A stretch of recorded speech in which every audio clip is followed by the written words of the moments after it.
escaping gas. Booster confirms escaping gas. Step number 27 complete. Step number 28, open fuel main valve to fully open position, over. Fully open now. Step number 28 complete. We're just waiting for the fuel tank to vent, over. Roger.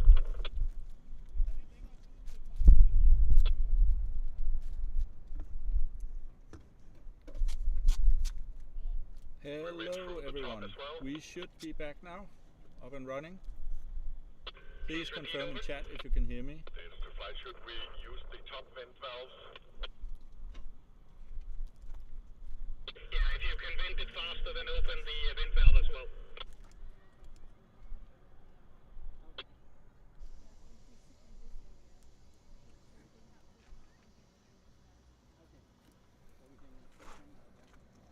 Perfect.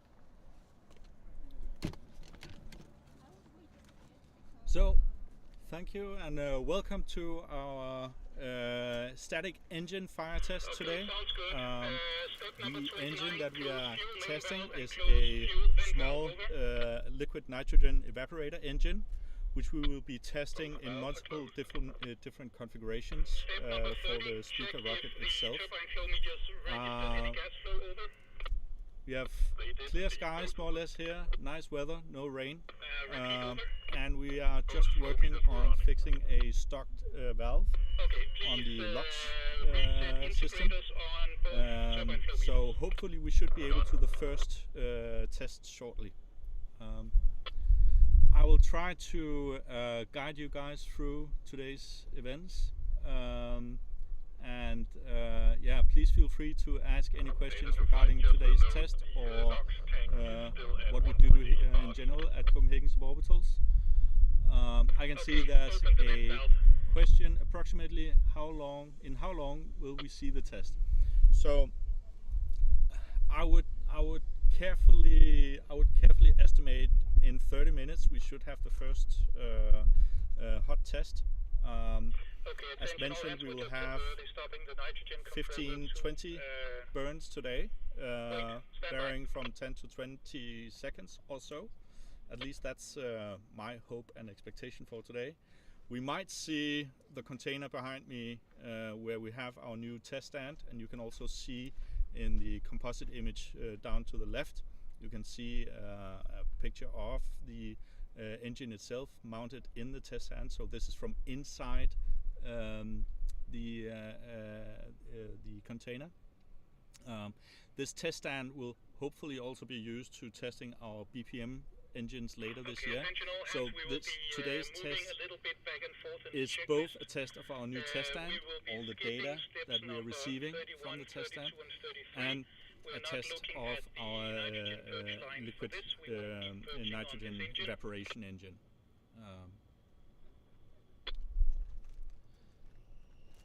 So today we are using an electrical igniter, so we will not have to use pyrotechnics or the likes as we used to.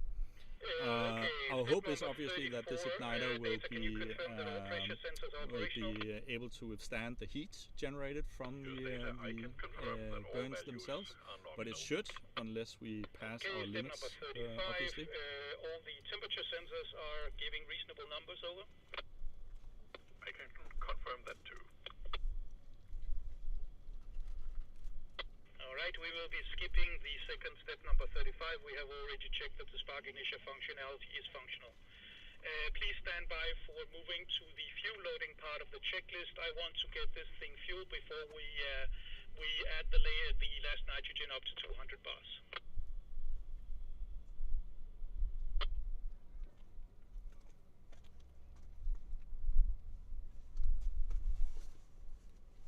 So I've just turned down the radio a little bit, so let me know if that's okay for you guys.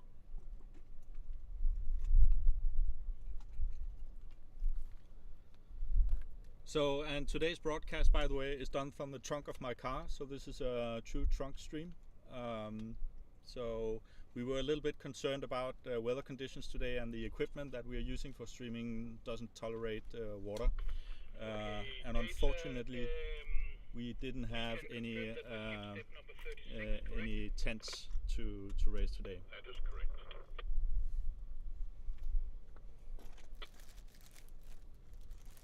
Okay, step number 37. Can you enter auto venting pressures that will confirm to message checklist over?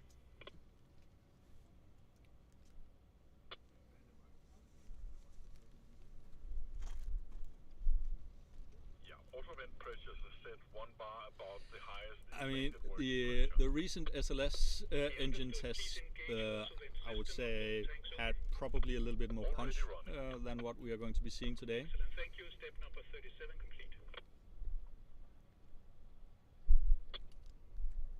Step number 38, booster go, no-go for fuel loading. Boosters go. Step number 39, we have a green board for the fuel loading, so we will start fuel loading right now. So data, step number 40, open fuel vent valve over. Already done. Step number 41, booster, please commence fueling, report when completed.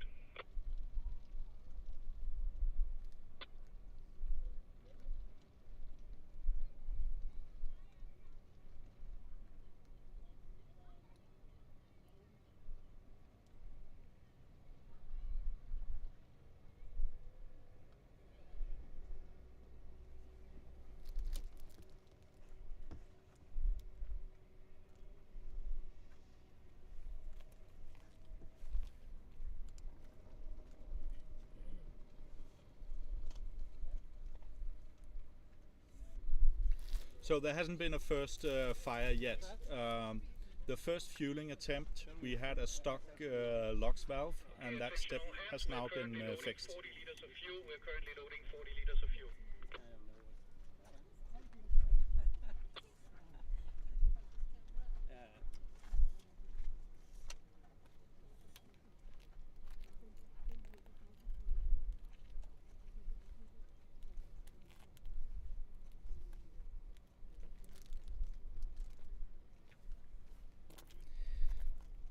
Yeah, Peter, I agree. Our setup today is not ideal in terms of cameras, so we had to scavenge what we had. Unfortunately, today's streaming was a little bit improvised last minute, so I hope you bear with us. We've tried to give you as best quality as possible for today's stream, so yeah, I hope you can live with it. There will be obviously more high definition footage released after the test once we get the data collected and we've analyzed all the footage that we record today.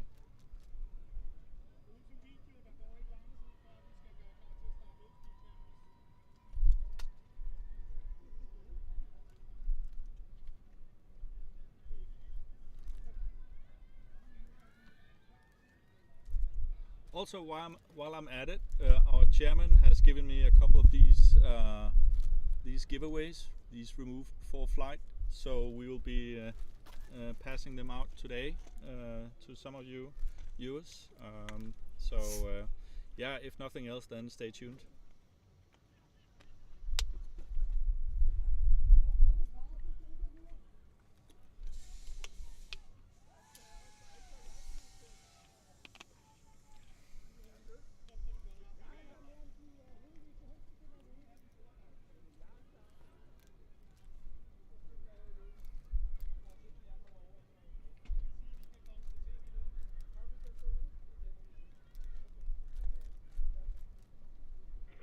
Attention all hands, this is flight. We have now completed step number 41. We are fully loaded on fuel.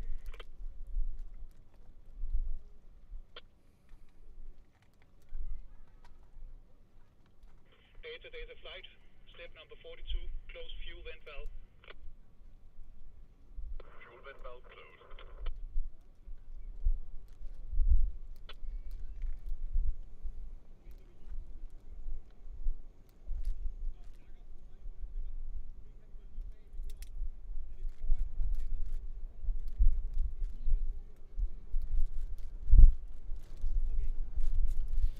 So the reason why we're doing all these different tests today is we want to test the engine in various configurations. So I think we have 3 different nozzle configurations, and we also have a couple of different chamber pressure configurations and fuel mix configurations.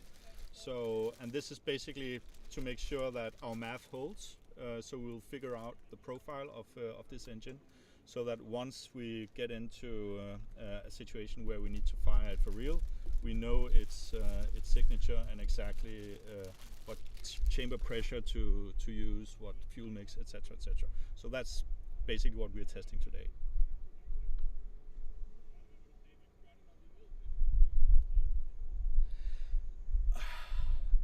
So Hugh asks, how high is the thrust on this engine?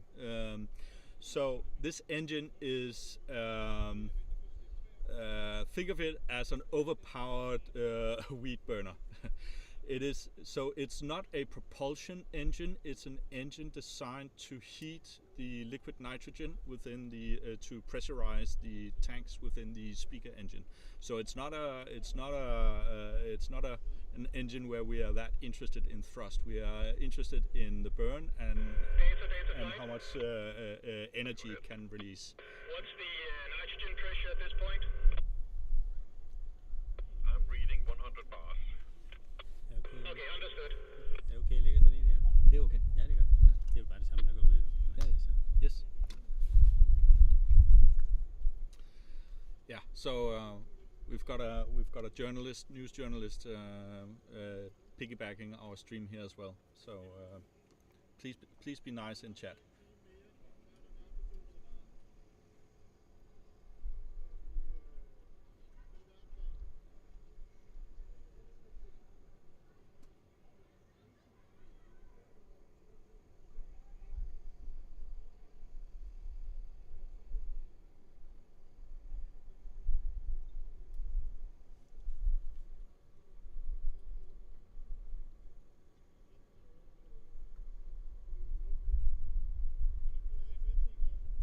So this camera, is this the one that's being blown about?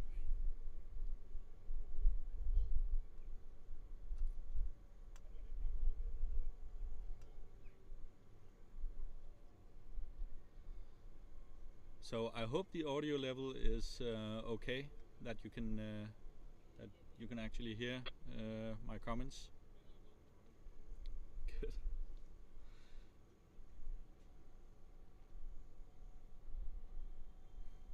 Yeah, there is a little bit of wind today, so yeah, it's nature is unfortunately out of our control.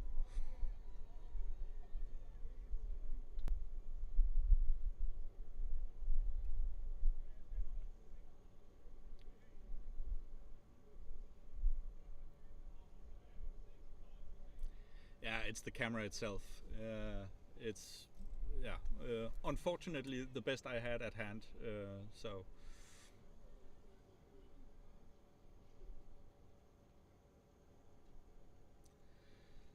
yeah, I'm also interested in hearing how much noise this engine will make. So even though, so if you see the container behind me, so that's where the test stand is, and on one side of the container you have the LOX tanks and the fuel tanks, and on the other side you have the mounted rocket engine itself. So the business end of this will be that way. So the flame will go that way. We expect to have 4 to 5 meters of fire going out that direction, and yeah, if we have a rapid on schedule disassembly of our LOX or anything, it will go that way.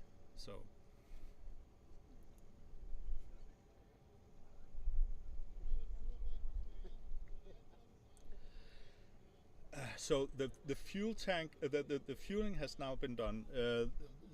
I'm now looking at data. Do we have an estimate on when we will be firing the first shot? Less than half an hour. Okay, so less than half an hour is what I'm being told. So yeah, bear with us. these are the conditions when you're testing. Sometimes things happen unplanned. I will say once we get the first shot done, we should be able to do a series of tests quite rapidly, because we don't need to. We are using an electrical igniter, so we don't need to re-add pyrotechnics or whatever. And also the fuel and the LOX tank is more than enough for today's test campaign. So we don't have any issues with refueling, etc., etc. So I think the biggest breaks will obviously be if we have some mechanical issue on the test stand, or if we have some situations where we need to do more inspection of the test stand components itself. Reading on the nitrogen pressure. 117 bars. Okay, we stop at 200, over. Roger. But we're gonna need the call out from you. Correct. So right now we are loading the nitrogen for the pressurization.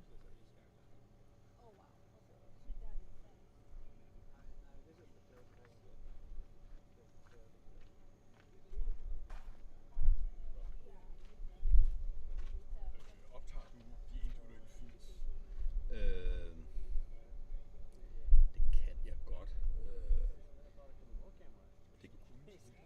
Det kan jeg godt. Jeg kan i hvert fald optage det samlede composite.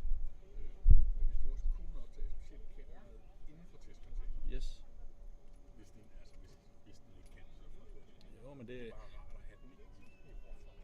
yes. Men hvis jeg lige får en heads up inden, så starter jeg recording der. Det er også et spørgsmål om plads. Så jeg har 2 til at arbejde. Så hurtigt kører det der kamera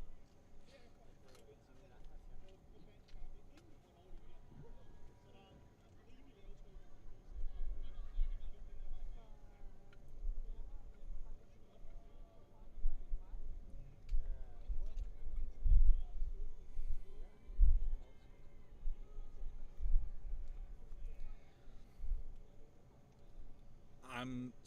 So there are some questions regarding the expansion of the nitrogen. So I'd like to note that question and get back with a response later in the day if I can capture either flight or one of our booster leads to make that explanation.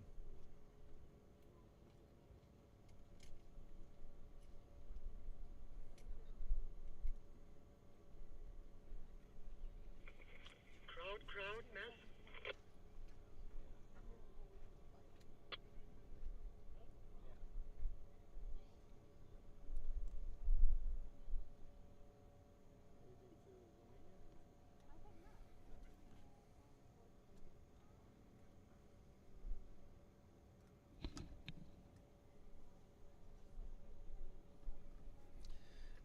Yeah, it looks like we have some guests running around on the grassy hill here on the side. So we've just dispatched crowd control to advise them to find another place to take their walk.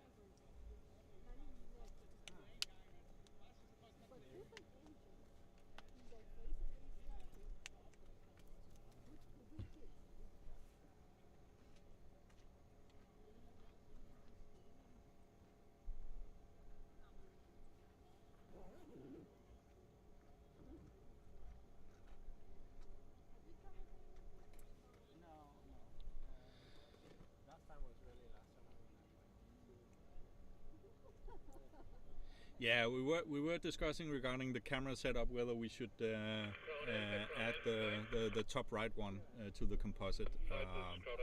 So I might point it to mission control at some point. So if they start getting really anxious or stressed, it might be a fun feed to watch. But right now I'm giving them a little bit of calm and ease. So I hope you're okay with that.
Okay guys, so I was just informed that Mission Control, they've just completed consuming their lunch, so they are okay with me turning the camera towards them. So one sec.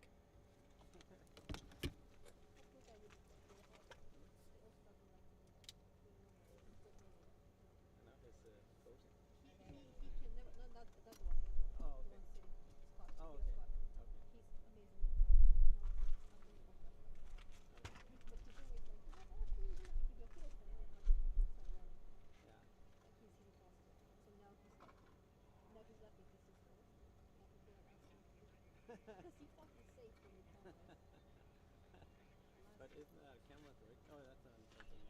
Yeah. No, what is it? Or maybe. What is it filming? Okay, so now you should be able to see Mission Control on in the top right corner.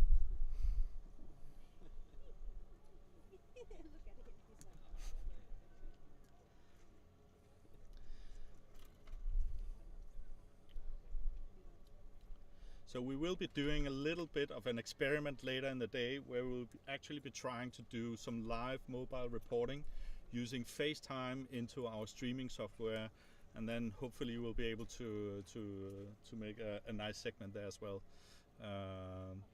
if you're interested.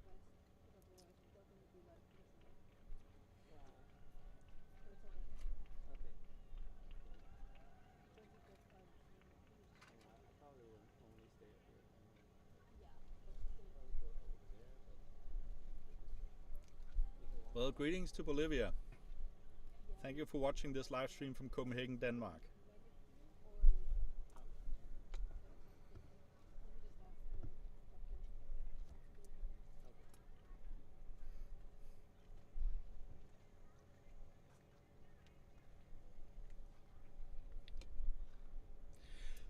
The container will hopefully not lift off today. According to our calculation, if we have an unexpected event, it should be strong enough to contain the blast.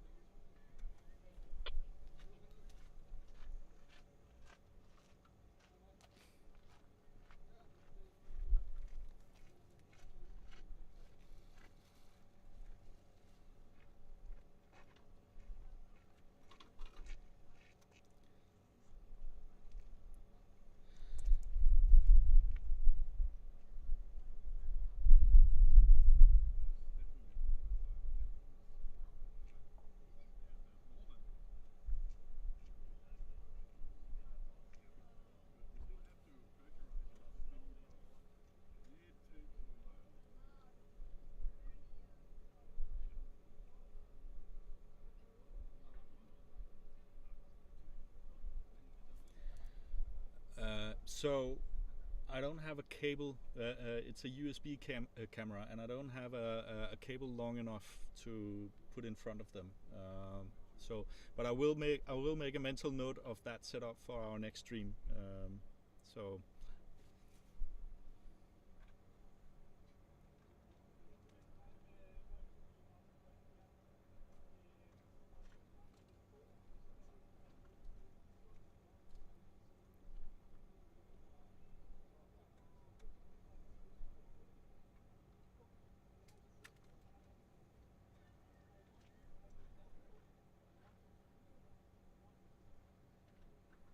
Yeah, greetings from Norway.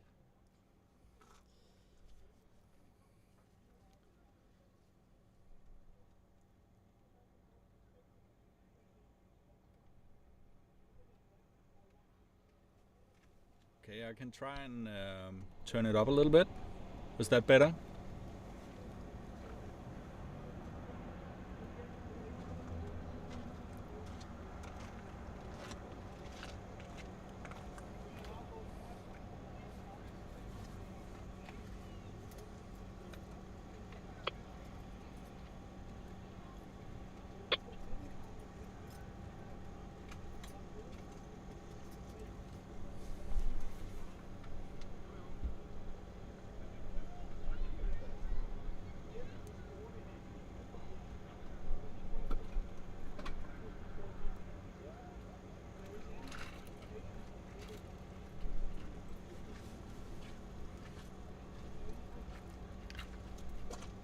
Good. Yeah. So let's see if we can get some stats.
I mean, if it rips headphone users at T0, you know,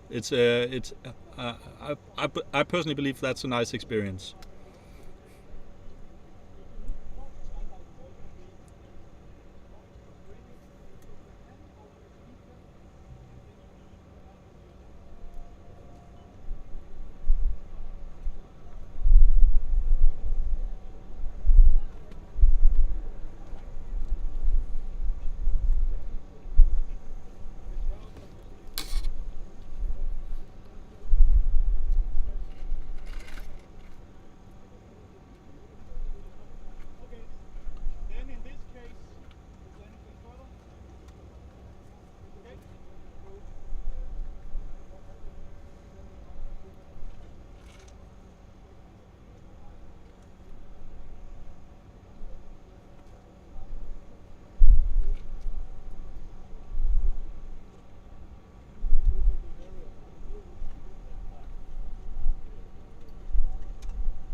So Black Eagle, ideas of a net for testing. So can you clarify what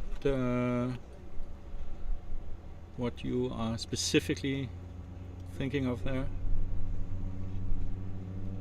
And Xavier, the planned T0 should be within the next 20 minutes. We had a small setback with the frozen LOX valve, so that's why we're a little bit delayed. But once we get it running, we should have a lot of test fires coming your way.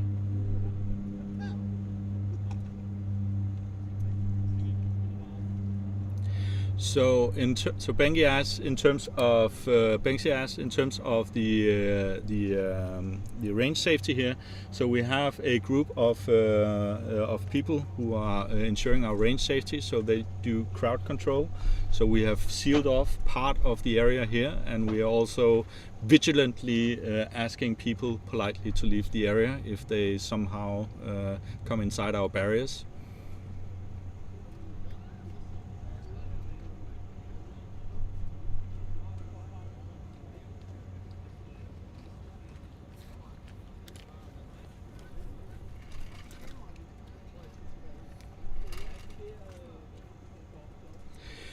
So, I mean, the Tonyist asked if there's something special or unique about this particular engine. So, the test today and potentially tomorrow, we don't know that yet, has two main purposes. So one is we are testing our new test stand, which we will also be using for the larger BNP rockets later this year.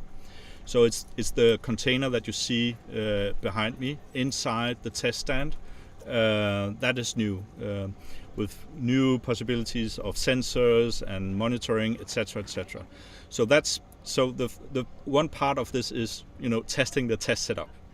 The second part is we are testing this liquid nitrogen evaporator engine, which will be used in the speaker engine for pressurizing the tanks with nitrogen.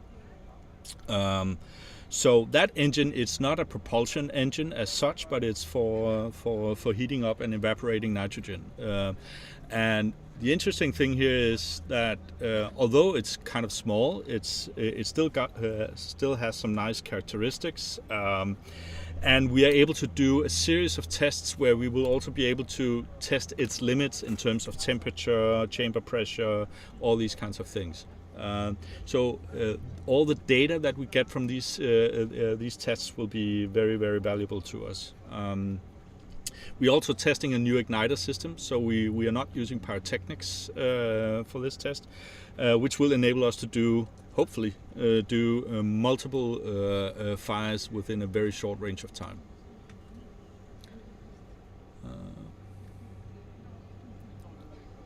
Yeah, we have water there for obviously for firefighting if we need to. So that's the one tank you see on the side.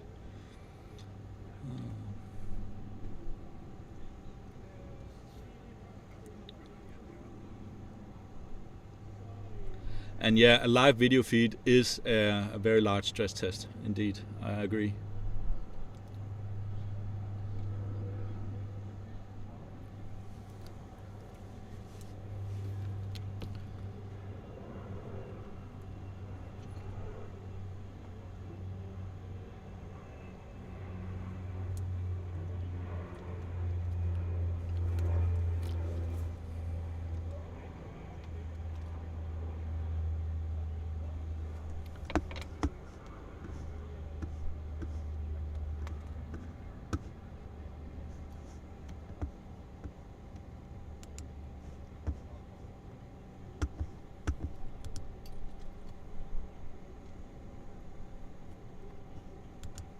Data to flight, we are now at 190 bars pressure. Repeat pressure, over.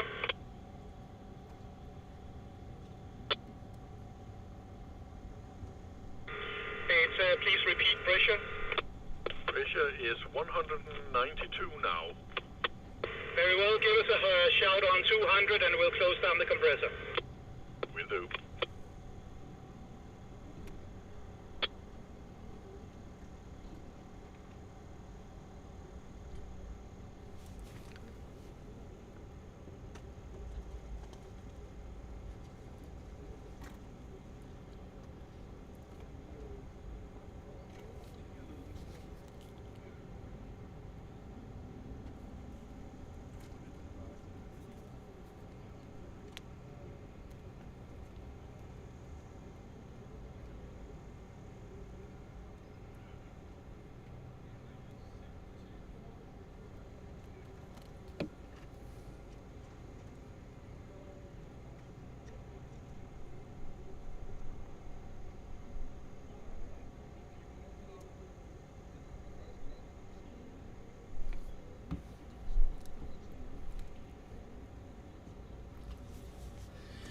Yeah, so Christoph, just so you know, the streaming setup is done out of the trunk of my car. So that's how amateurish this is.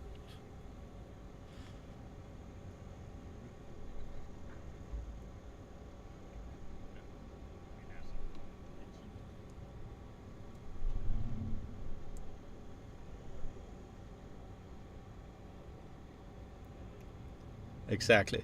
If it works, it works.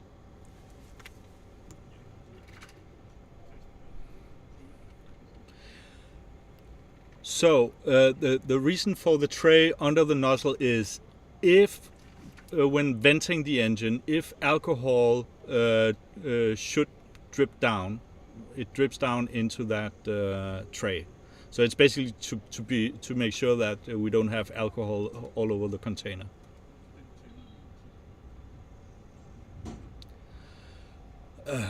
So I would say 10 minutes-ish. I'm looking at mission control now. Data to flight, we are now at 201 bar. Repeat. 201. Okay, 15 minutes, I'm told. The compressor, stand by.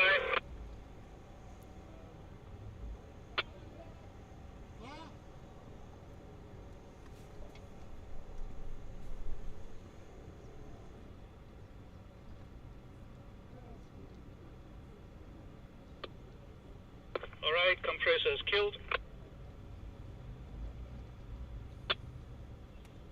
Roger that.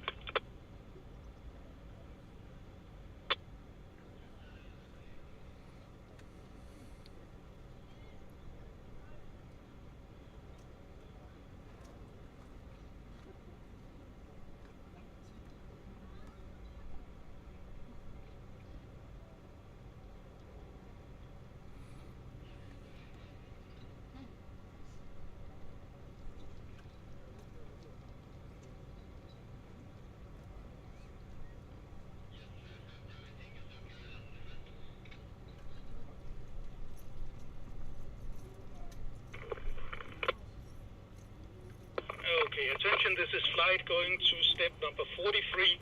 Start all low-speed cameras. Start all low-speed cameras.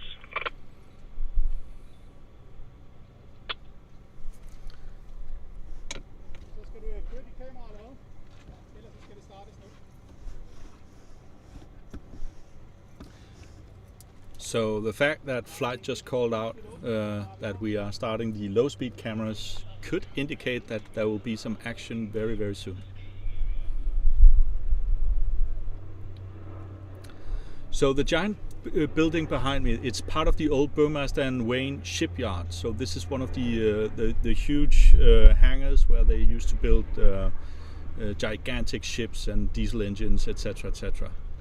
I don't know who did this graffiti art with the wolf, but it is quite significant.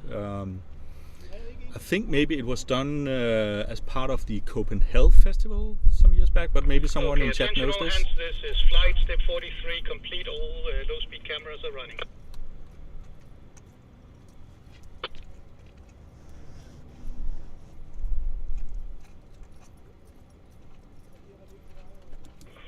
Step number 44. Confirm that nitrogen purge line pressure is at 10 bar or above. Don't use the purge system. No, but we're gonna leave it operational anyway. Okay.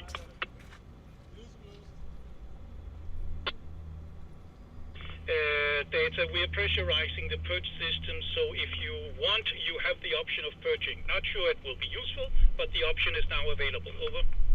Okay. Step one, number 45, confirm that nitrogen purge line supply pressure is at 20 bar or above.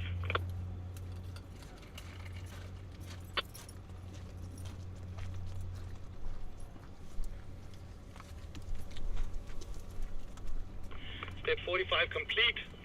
Step number 46, crowd alpha, sweep your perimeter range and report when the range is safe. Over. I don't think it's a drone, I think it's a seagull, but I might be mistaken. Everything seems fine so far. Understood.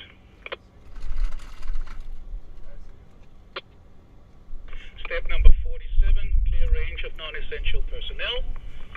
I can see that all personnel at the test stand is essential, so step number 47 complete. So Paul, what is happening right now is we are preparing to fire a small rocket engine. We call it the liquid nitrogen evaporator, which is going to be part of the pressurization system of our speaker rocket. Data here. Step number 48, are you go, no go for LOX loading? I see no problems with LOX loading. Go. Understood, data's a go. Booster, go, no go for LOX loading? Booster, go. Booster is go. Step number 49 complete. LOX, go, no go for LOX loading. Step number 50 complete. LOX is ready for LOX loading. Attention all hands, we have a green board. We will commence LOX loading. All non-essential personnel to leave the test stand immediately. No accessibility to the test stand. Step 51 complete.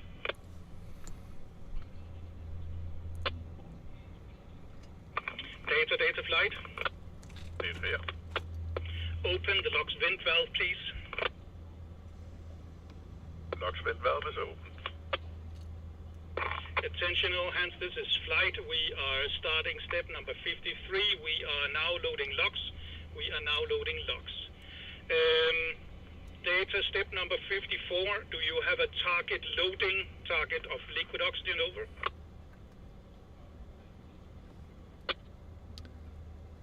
This might get loud. That number is not available. Okay, then we need a shout out from data when you have the amount of liquid oxygen in the tank you want over. Yeah, LOX is being loaded now.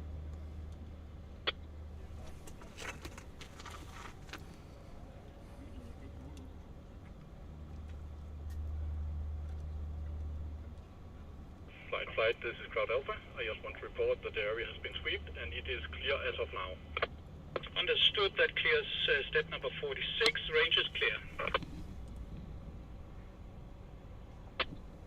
Data to flight. We are going for 30 liters. That's 7 liters above our minimum measurement anyway. This is understood. 30 liters.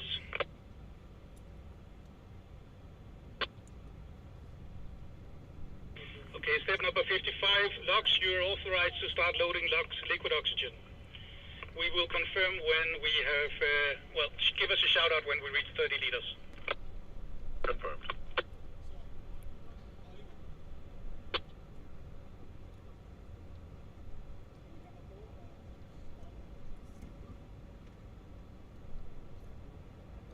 No, Radical Gale, so this engine will be used to evaporate liquid nitrogen, which will then be used to pressurize the fuel tank of the speaker rocket itself. So I don't know how much you've followed the project, but we also have this dynamic pressure regulator, which we use to set the pressure for the fuel. But you obviously need to press on the other side as well. And bringing and using helium is way too expensive. We figured out, and using nitrogen, as we've done in the past, it's simply not efficient. But using liquid nitrogen and then evaporating that to create the pressure we need, that's the way we're going there. So this rocket or this nozzle will basically create a flame that will interact with a heat exchanger with the liquid nitrogen. I'll notify if it gets too high. All right, we'll start cranking it up slowly.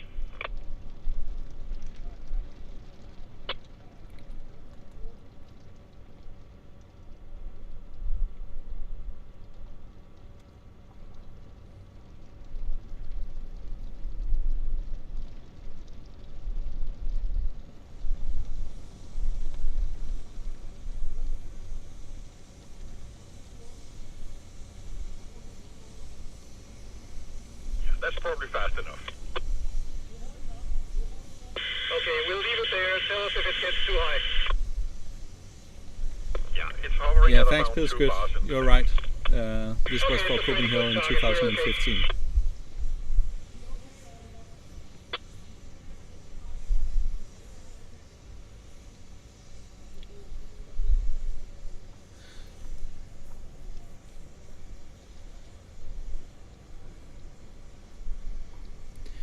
I think so, Hugh. I think if I'm not mistaken, I actually think SpaceX they are going the same way as well, using nitrogen to pressurize their tanks.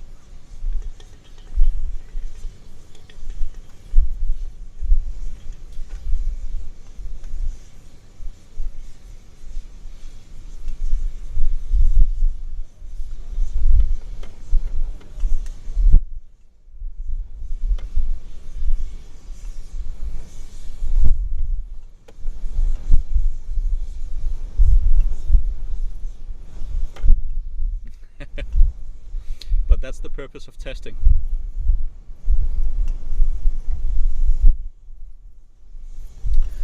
So this is the first engine test we have done in a while. But with this new test stand, we plan to have a lot more testing going on in the fall and the winter. So the number of engine tests that we will be performing in the nearby future will certainly be increasing.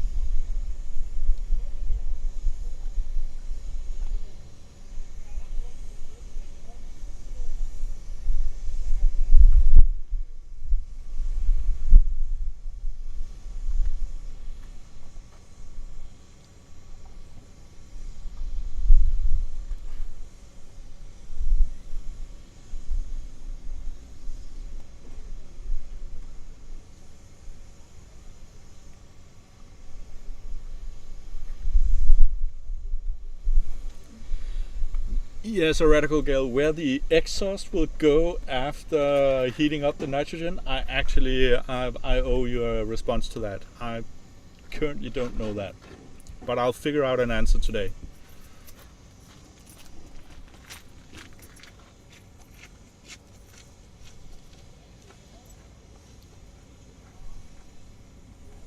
Yeah, sidewalk clearing.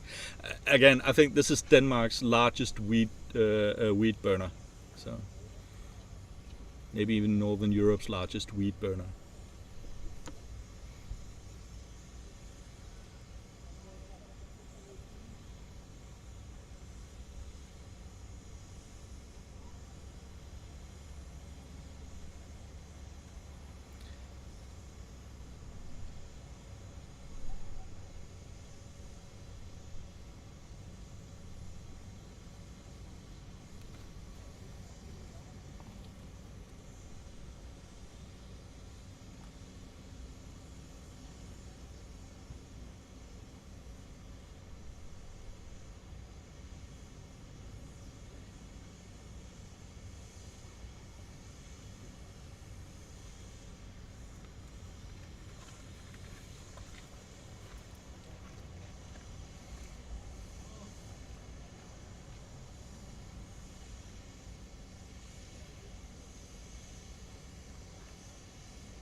So the cost of building this particular engine, that's a good question.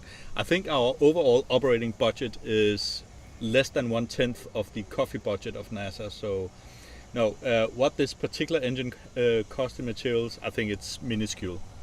Obviously the man hours, the labor that our people who are building it is by far the largest cost, if you will. So I don't think this engine itself is particularly expensive.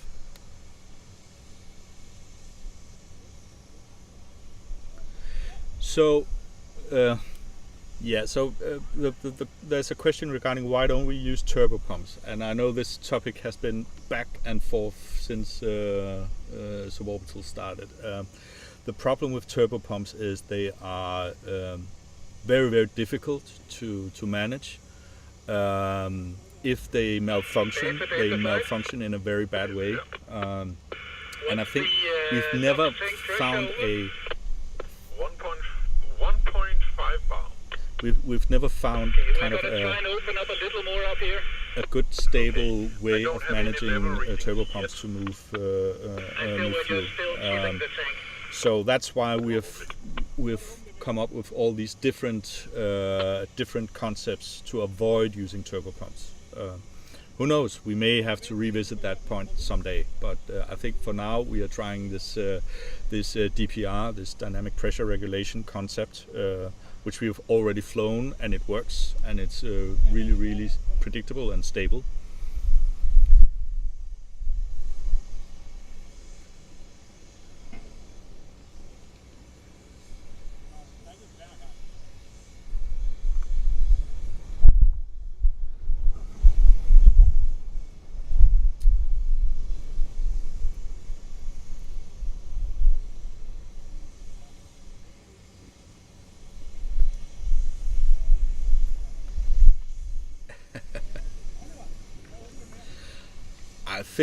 I think borrowing the entire setup for removing a little bit of weed is probably overkill.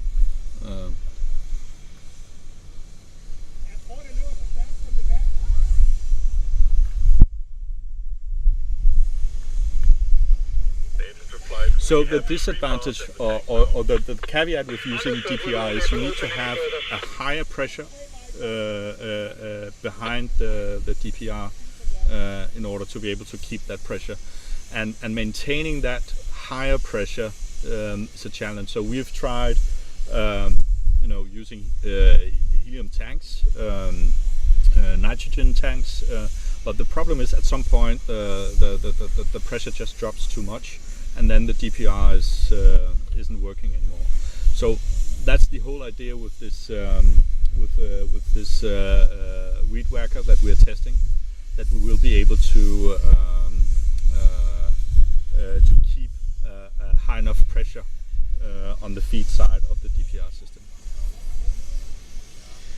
So the test fire is, so right now we are loading LOX. So we have loaded fuel, we've pressurized helium, and now we're just loading LOX. And once that's completed, I would say within 10 minutes would be a good estimate. We know we've cleared the area, so range safety is green, data is green. So right now we are go on all stations.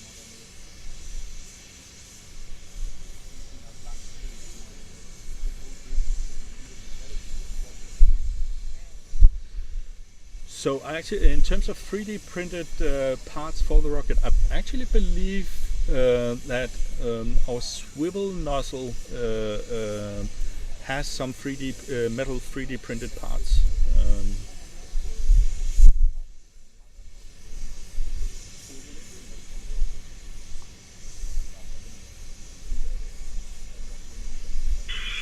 Data flight.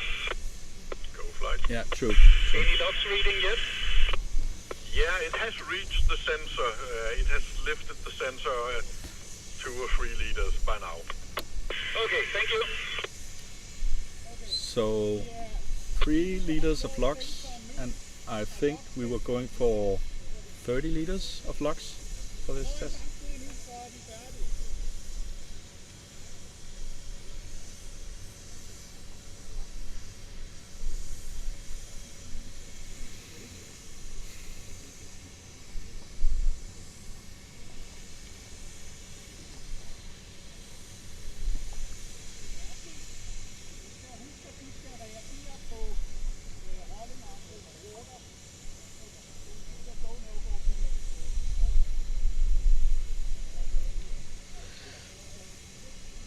Yeah, so when are we likely to put something into space? Again, that's a good question. And I think my standard question is within 5 years, but that was the same answer 5 years ago. So at this stage, I mean, it depends on how our test campaign for the Speaker engine will progress. There are also some other considerations. As you know, we used to launch from the Baltic Sea.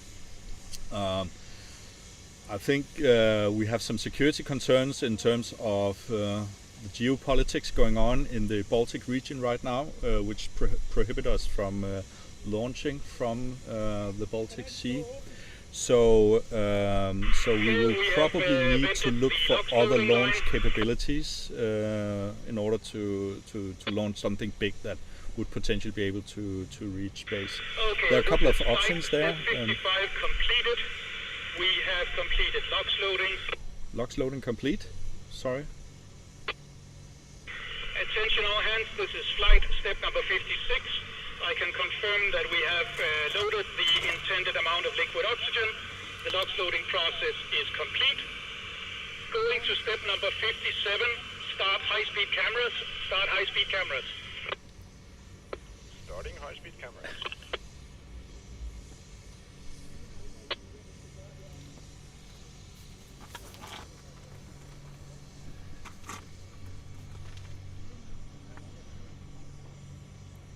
I mean, there are two things that needs to be present in order for us to launch within 5 years. So first of all, our test campaign has to run flawlessly and our design has to be good, and we have to reach a point where we say now we have something that we believe is flight ready.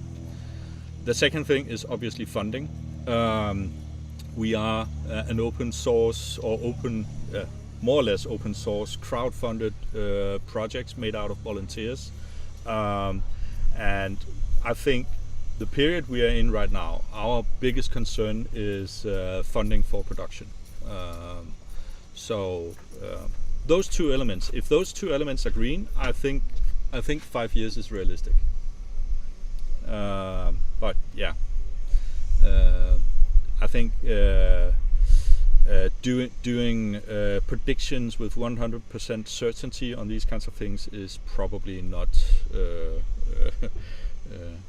very feasible.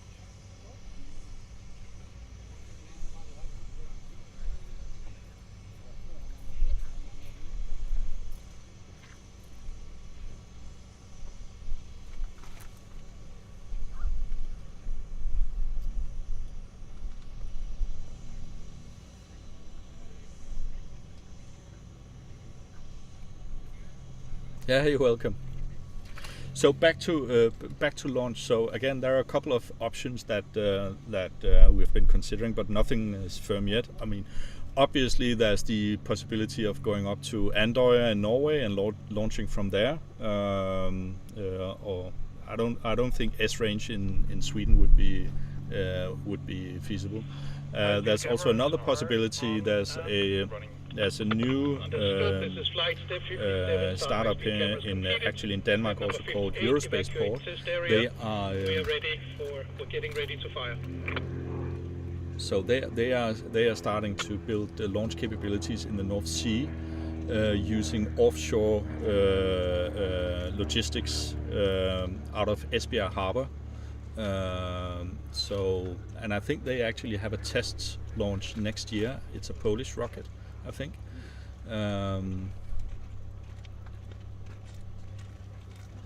So I think we are going to be doing the test fire now, the first test fire. Test range is secure. We're ready to proceed to firing sequence. So any moment now. Attention all hands, this is flight step number 59. We are now announcing we are pressurizing and firing is imminent. All hands stand by. Yeah, you heard flight. It's happening now. Attention all hands, this is flight. This is the final go-no-go call for the firing sequence. Step 60, we're starting with crowd alpha. Crowd alpha, go-no-go, over. Crowd Alpha is go. Booster, go-no-go. Booster is go. Water, go-no-go. Water is go. Photo, go-no-go. 2 is go. Understood. Data go, no go? Data is go. Okay, attention all hands. This is flight. The board is green. We have a go for firing sequence, so pressurization and firing is imminent. Test area is restricted until further notice. There might be several firings. Stay exactly where you are.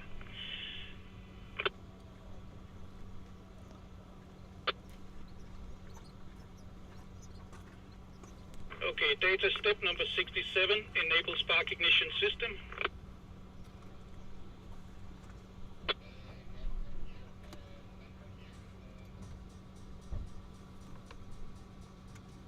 The ignition system is on.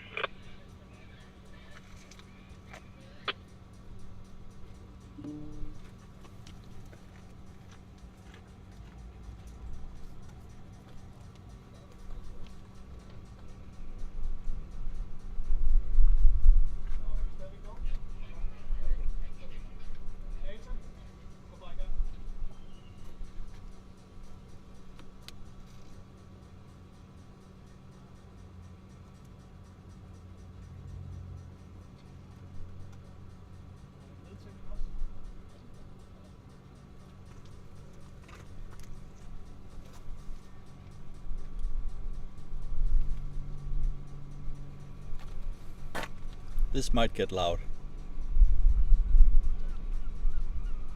Countdown has been started. 25 seconds.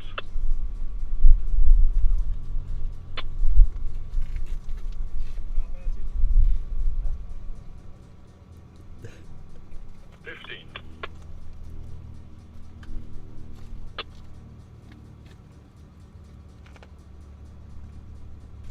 5.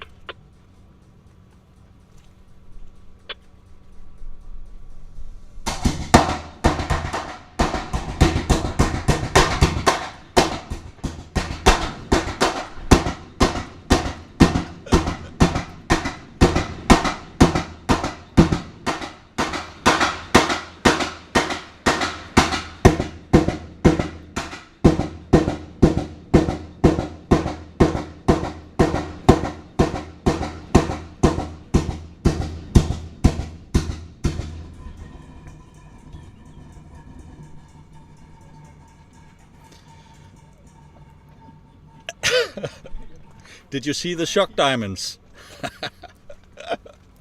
That was. That's why you test.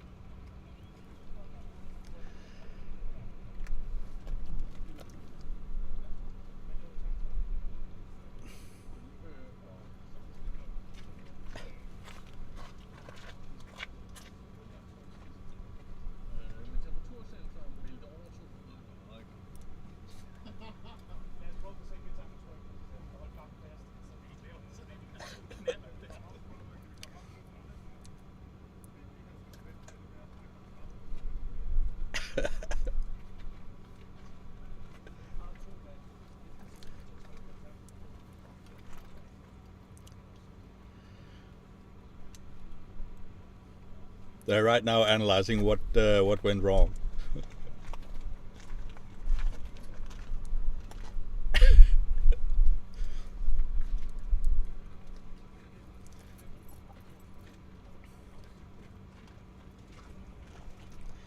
But yeah, this could be a good techno beat.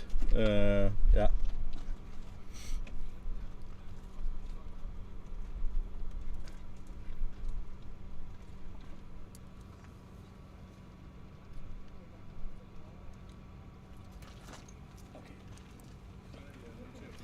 We're lowering the tank pressures to see if we can keep the flame front inside the engine. Okay. Yeah, so Flight just commented we're going to be lowering the tank pressure to see if we can have a more stable stable burn in the chamber.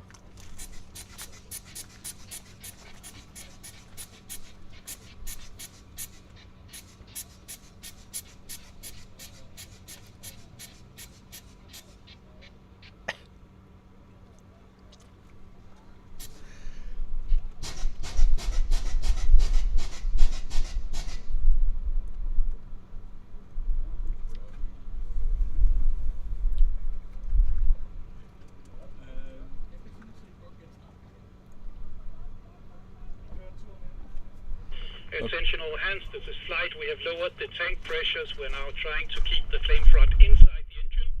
Data will start another ignition sequence shortly. All hands stand by. We are firing again.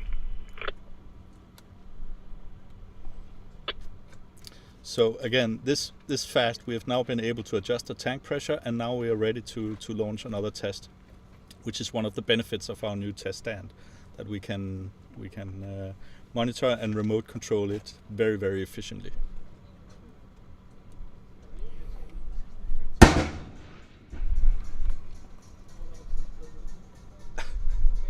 Seconds.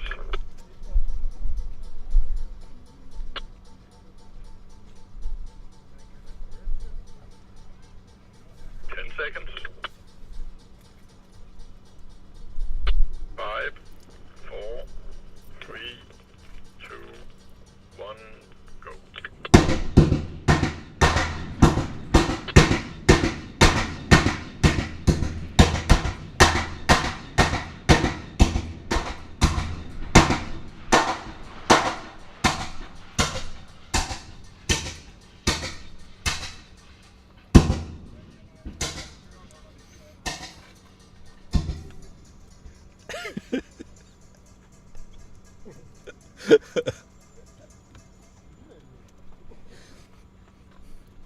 I think we have a banger in the making.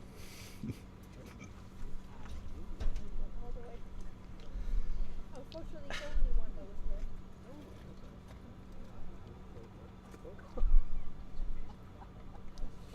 I can see why it was only one there.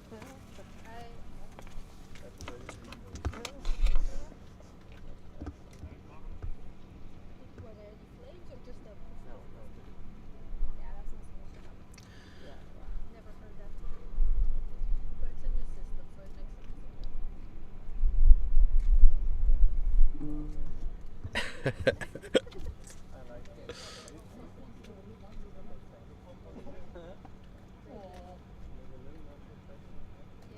Yeah, there's still fire coming out of the nozzle. We will be attempting a firing again as soon as we have made some additional adjustments.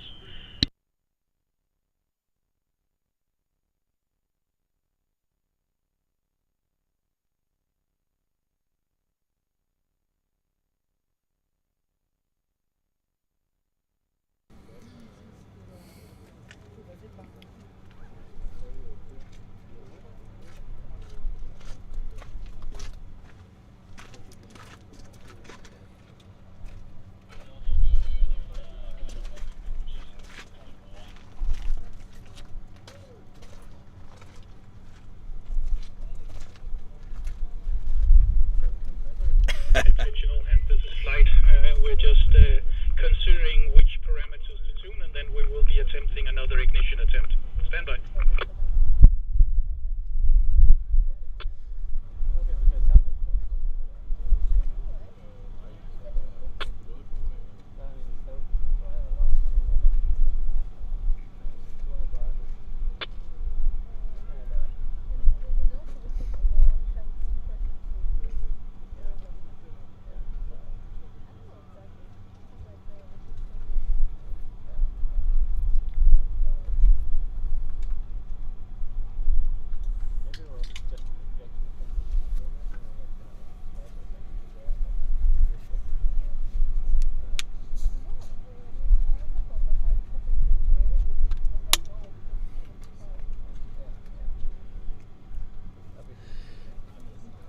Yeah, let's hope we get more jazz at the end of the day.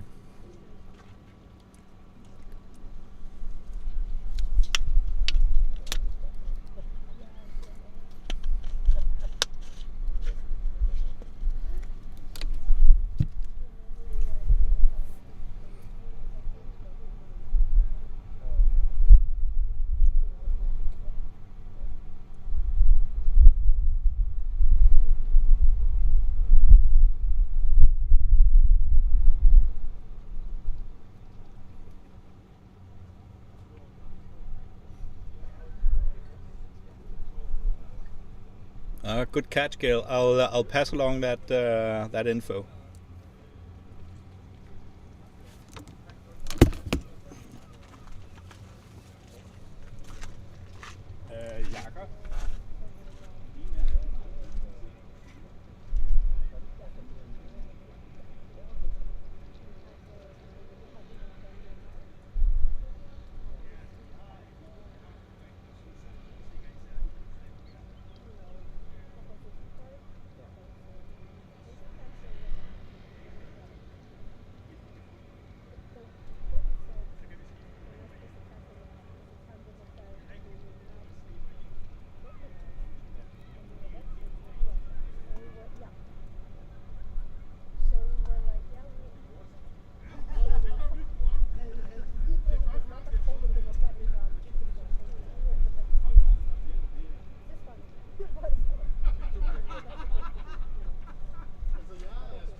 Yeah, so Gail, I just spoke to Flight, and they are aware of the flange being not 100% sealed. Right now they are okay with it, but obviously it's something they need to look into. The culprit seems to be an O-ring inside that flange, so but they are aware of it. But good call.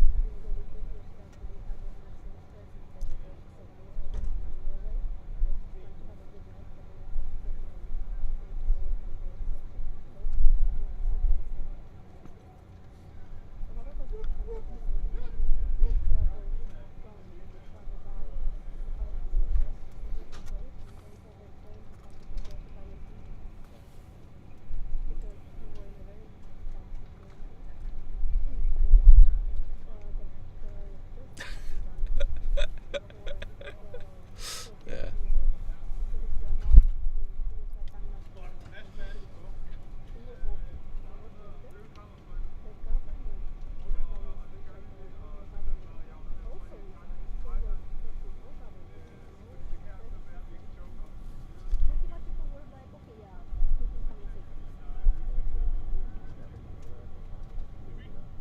Yeah, that's true. Yeah, obviously, of course. But we were like, at least that's what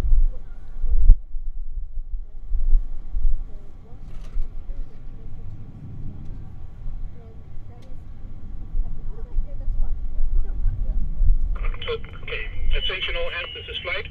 We have a new set of parameters for the next test firing.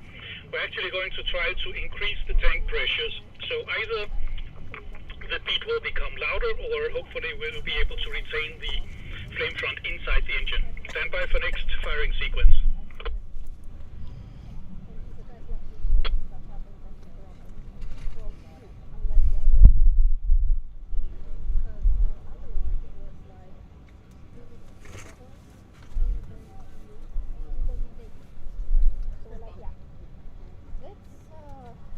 First of all, this again.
Attention all hands, initiate countdown for next test, initiate.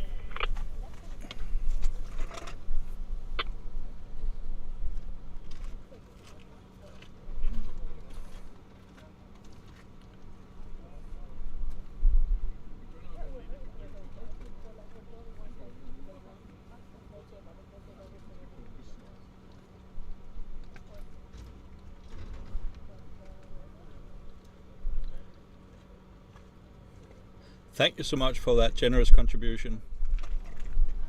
That's the kind of fuel that keeps our rocket building going. So thanks, Java.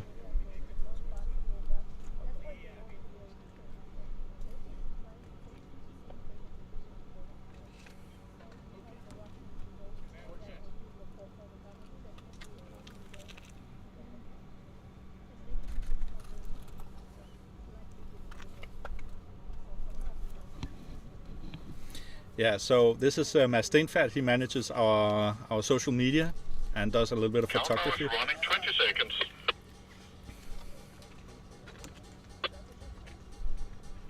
15 seconds.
Chat says more power.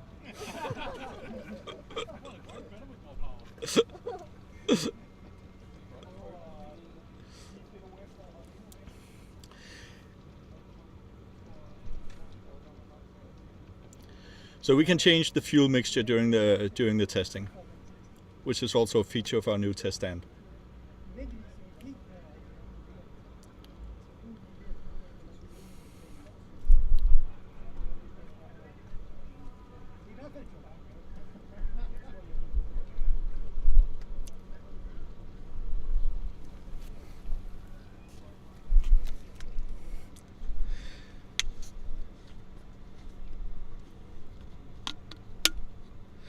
And again, this is the exact purpose of the test today, to figure out the signature of this rocket, what chamber pressure to use, what fuel mixture to use, etc., etc. So we should hopefully arrive at a stage where we get a nice steady burn.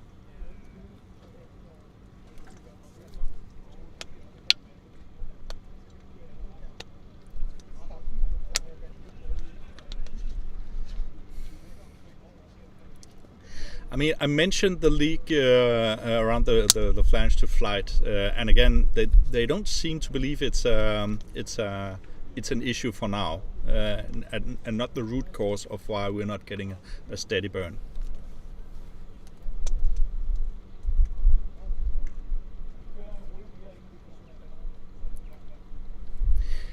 Yeah, thanks. And Sentinel Hans, this is flight. We're going to do one more attempt on igniting this one before we consider changing to propellant nozzles with more propellant flow. It looks like we might not be able to choke the flow and keep the flame front constraint inside the engine.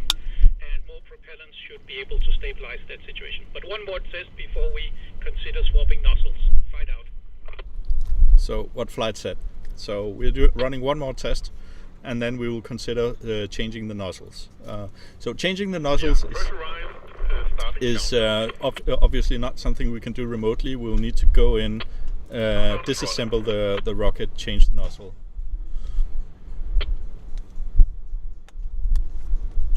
Minus 20 seconds.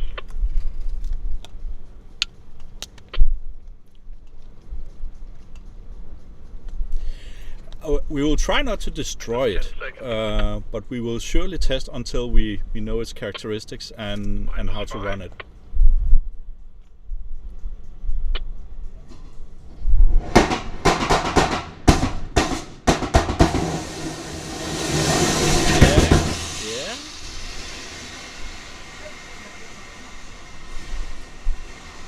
Yeah. That was better.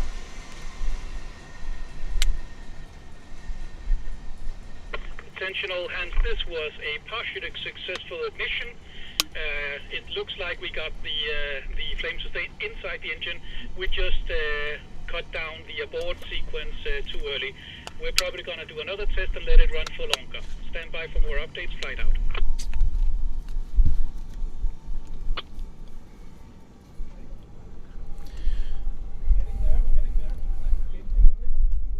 I think those sparks come from our igniter.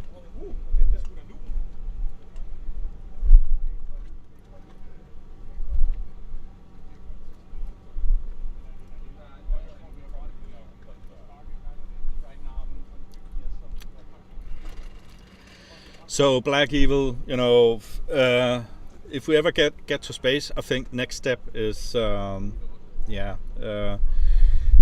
we have considered, launching microsatellites for universities or things like that, or who knows. But I think let's get to space first before we have that discussion.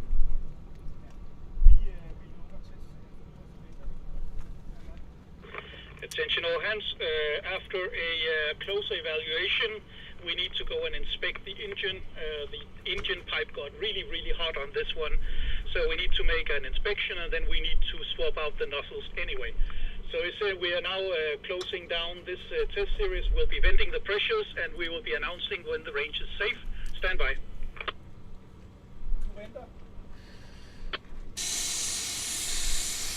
Yeah, so as Flight just mentioned, we're now venting the engine, and then we will be doing a closer inspection it got quite hot in the last burn here. As some of you noticed, it turned purple, which is what you get when you get a little bit hot. And then we will be swapping nozzles as well. So I will, as soon as I have a time frame from when the next. Everybody stay on your seats. Booster and flight is inspecting test stand. Stand by.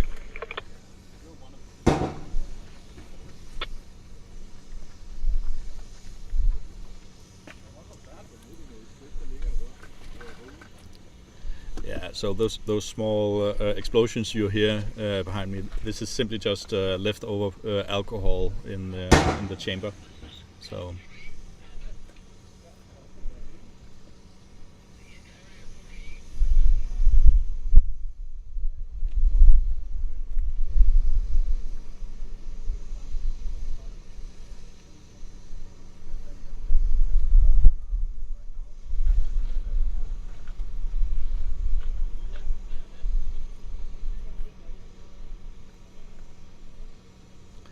Yeah, Black Eagle, it might just be, I didn't hear the temperature readout from the engine, but I think we were well above. Did any of you guys hear how hot we got? 13, so we got to 1300 Celsius, so that's probably why it changed color.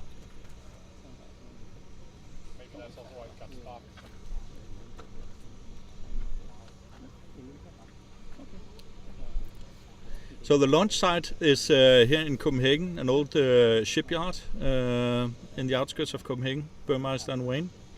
The big buildings you see behind is some of the big hangars where they used to build the big ships.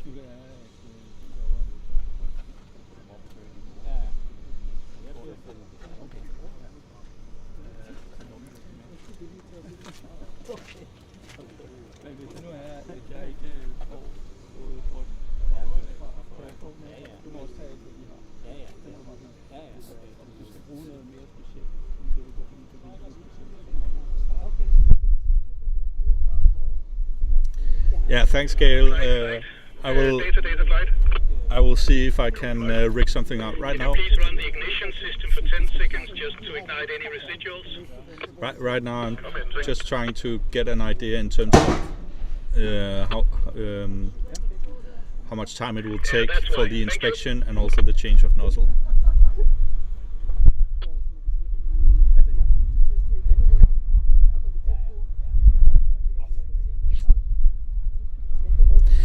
Yeah, Peter, I think we used to do that in the old test stands, but this test stand is because we want to be able to have it packed nicely inside this container. You cannot point the business end down, unfortunately.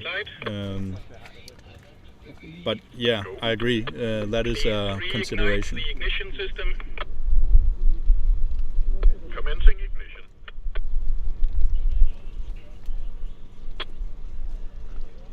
So right now they're just reigniting, just to make sure that there's no residual alcohol in the system.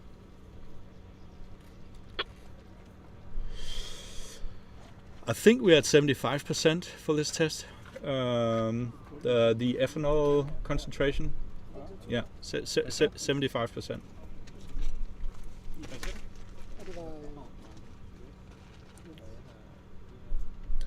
We could use a nitrogen purge. I'm not sure whether that system is enabled today. It is enabled today. It is enabled. So yeah, we can do a nitrogen purge. Video, you can approach the test stand. Everyone else just stay put for now. Thank you.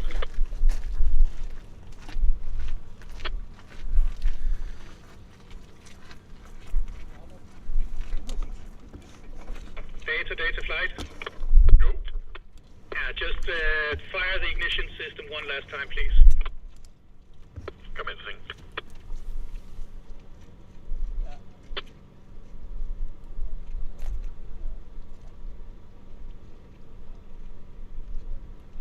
Is it running? No, we don't hear anything.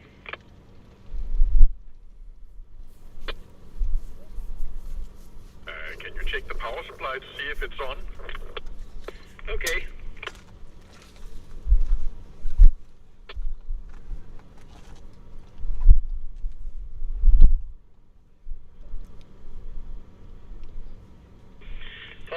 says 25 volts. Something happened. Maybe the cable fell out of the connector.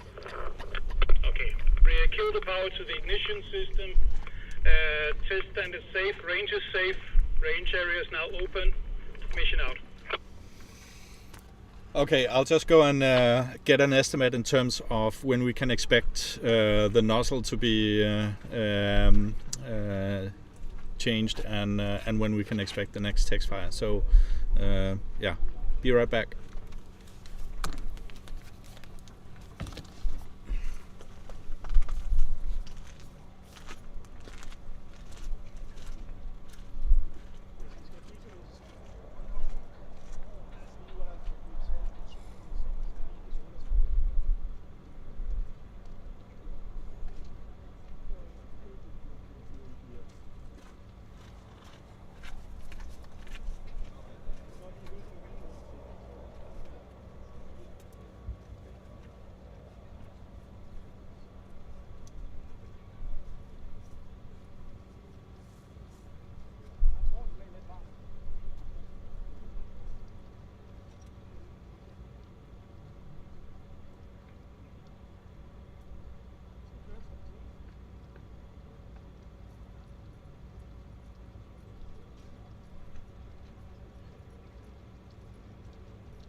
Er den helt frigivet i stand?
So what's happening right now is they're trying to cool down the engine so that they can do a further inspection and get to the... Slide and data, just so you're aware, Cloud Alpha has moved down to the spectator position because Jens needs to go home and I'm not really sure I have a person to replace him right now, so I'll take over this position for now. Okay, that's understood, crowd. You can call in all your crowd people. We don't need the perimeter secure at this point in time. Thank you.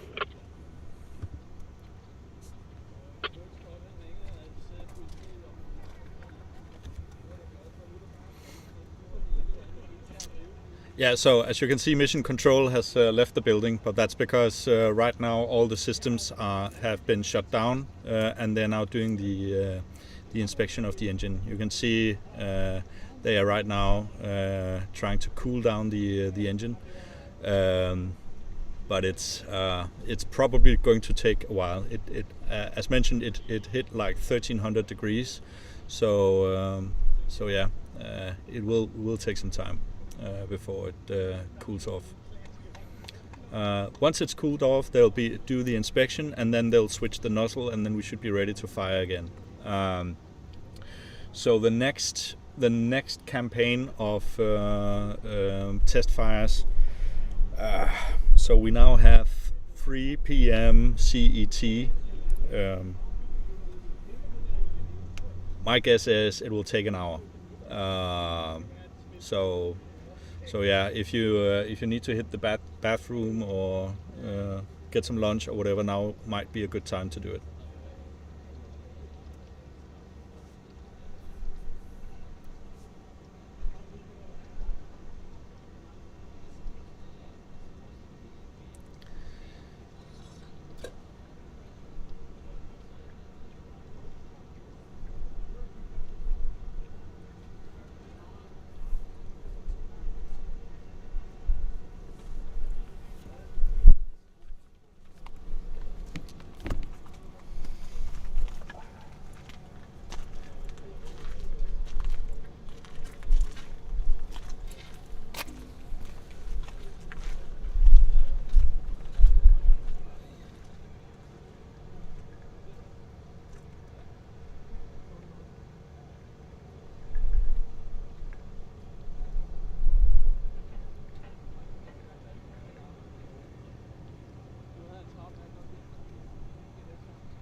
rygsætningssystem, der ikke er slået fra.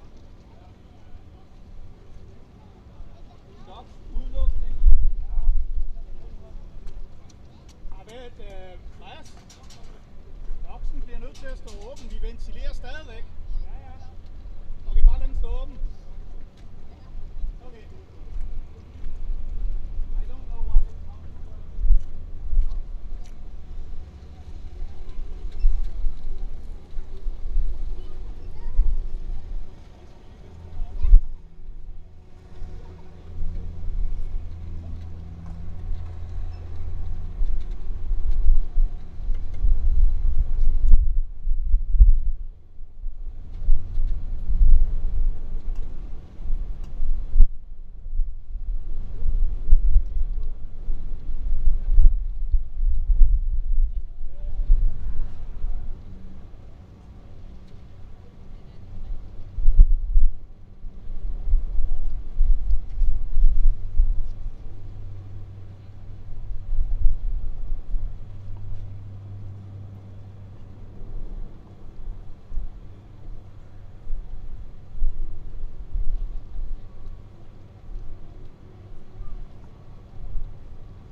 Hey guys, just catching up on messages in chat. Yeah, 75% ethanol was a question. Could the sparks we saw be the igniters? So again, that remains to be seen. They are, as you can see right now, they're taking apart the engine and to inspect it before changing the injector. So we will know once they get a look inside.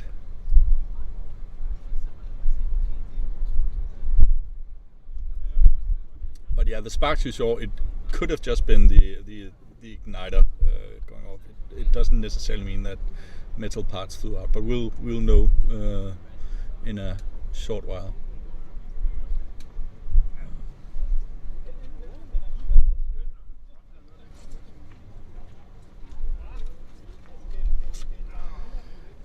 Good call, Peter.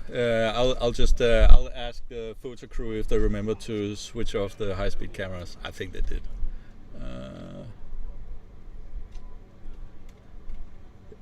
The new fart machine. Yeah. True. Yeah. So maybe we need a nickname contest for this engine.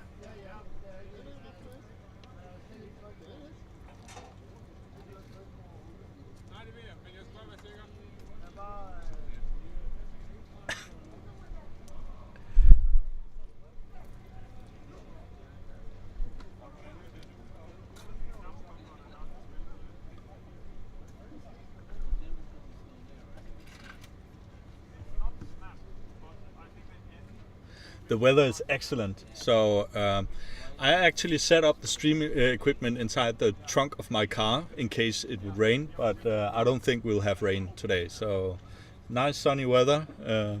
Should have bought some sunscreen, but yeah. Pulsar is also a good name. Little Popper. Rapid Fire Burrito Blaster.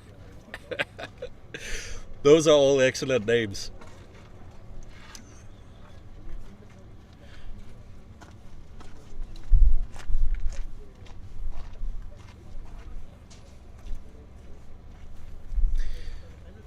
Yeah, so Elon, so we're just waiting for the engine to be taken apart, inspected from the first test sequences, and then we will switch the injector, and then we'll try again. So I think we have 2 more test series coming up. So the next one is the one we are preparing for now. So yeah, Aiden, to answer your question, there will be more launches today. I may be able to offer a comment. Yeah, so Jakob, our flight director, is with us. So if you have any questions for him, please fire away.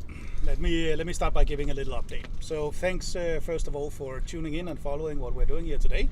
It went a little different than we initially thought, but hey, it's a day for learning. So actually, the last part of the burn of the last test we just did, it had a markedly difference because it changed over from a chopping part to actually a steady combustion flame.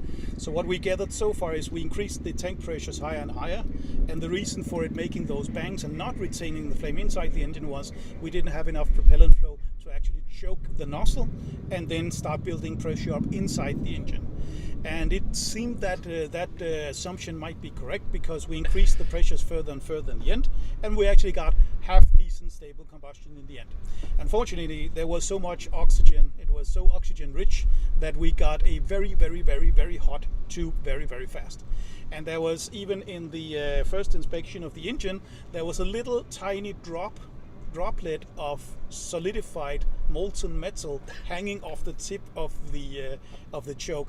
We think it was the K-type thermocouple we used to measure the temperature, because we also inspected the spark plugs. They're situated up at the cold end, and they didn't sustain any damage whatsoever. So they're just taking the engine apart right now, taking the injector head out and replacing the nozzles with some with bigger propellant flows, and then we should be able to get a reasonably stable combustion from the get-go. But it went a little hot this time around, so we'll try with more fuel and less oxygen but generally bringing the propellant flow up. So we will be, I guess, about an hour or so, we'll be doing another run because it doesn't look like we're getting stopped here and now. Published a picture of the nozzle, so on our media, so people can see. Yeah, so Mads, he's standing here on the side. He just said that he has also published some photos of the nozzle itself, so you can see the damage it sustained. But yeah, maybe a couple of questions for you, Jacob. Give me a second. Yeah, so he'll just grab a chair and then we'll have a conversation here. So what happened there was my automatic hatchback started closing down. So, but hopefully it will stay there. This is literally a trunk studio. Yeah, this is a truck studio. Yeah. So, anyways, Launch Recap had a question. What do you use as a startup sequence, and what do you use as igniters? We took a used ignition system from a gas turbine. It's pretty powerful discharge igniters because they need to hammer a spark through a fog of kerosene. So we have two of those igniters and basically an ignition box from this. So it gives out about 2 sparks every second, one from each of those 2 ignition or the spark plugs, gas turbine spark plugs. So that's the first part. Then we open up the 2 main valves, and due to the liquid oxygen boiling off, we will be getting gaseous oxygen entering the engine first, and then the fuel will come right after. So that's the ignition sequence. We're having so small propellant flows that we're only relying on the restriction of the propellant nozzles themselves, because we can't close the ball valves enough to throttle those very, very tiny propellant flows we have this time around. Okay. Another question for flight. What's your background? Did you study engineering or? I'm an electronics engineer, specializing in control engineering. And then I did a lot of mechanical stuff during my growing up, so also halfway decent machinist on the side. Then my day job is in the Danish space business, where I do satellite test equipment.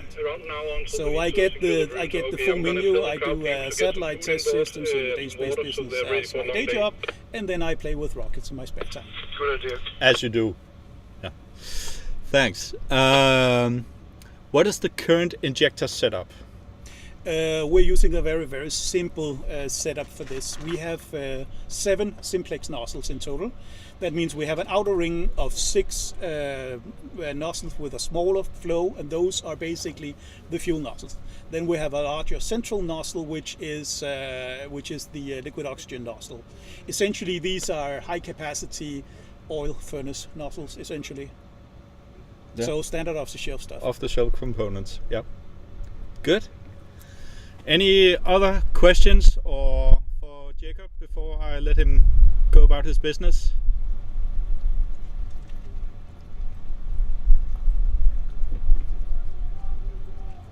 No, that seems very quiet. Yeah, right. Okay. Thank But you, anyways, as you heard, within the hour we should be able to do the next test series with the new nozzle configuration. All right. So get ready for more fire. Yeah. So good question. Who is financing this? You are. So we are completely crowdfunded, not for profit. So we have various sources of income. Obviously, streams like this. We do a lot of talks for companies, like inspirational talks. Have a speaker for a day, and we'll come and talk about our project. So inspirational talks. We do have some industrial sponsors who, feed us whatever we use in our day-to-day business, like the logs, for instance, is courtesy of an industrial sponsor. A lot of the metal that we use for construction is sponsored, etc., etc. So we have a couple of industrial sponsors as well. Last but not least, we have obviously private donations. you can go to the Copenhagen Suborbitals website, copsub.com. Sign up. You can do a one-time donation. You can sign up for a recurring donation. Obviously, you can also donate through streams like this. Any small contribution is very highly appreciated. All our people, we have around 60 volunteers working on this project, on the various parts of the rocket, and also operations, media, etc. So we are all volunteers doing this in our spare time. So yeah, and we are always on the lookout for other volunteers as well. So if you're in the Copenhagen area and you have a little bit of a rocket scientist in your tummy, come knock on our workshop door, and we'll be happy to have a chat with you in terms of how you could fit into the project.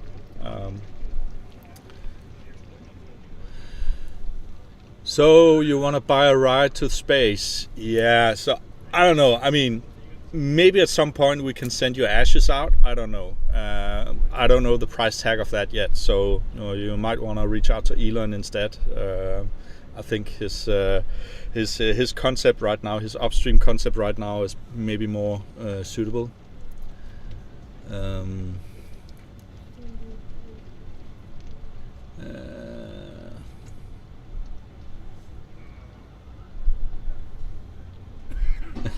Ashes before or after the launch. Yeah, I mean, again, that's just a sign that when we meet up out here in the rocket shop, we tend to have a lot of crazy ideas. Sending urns into orbit was one of them at some point.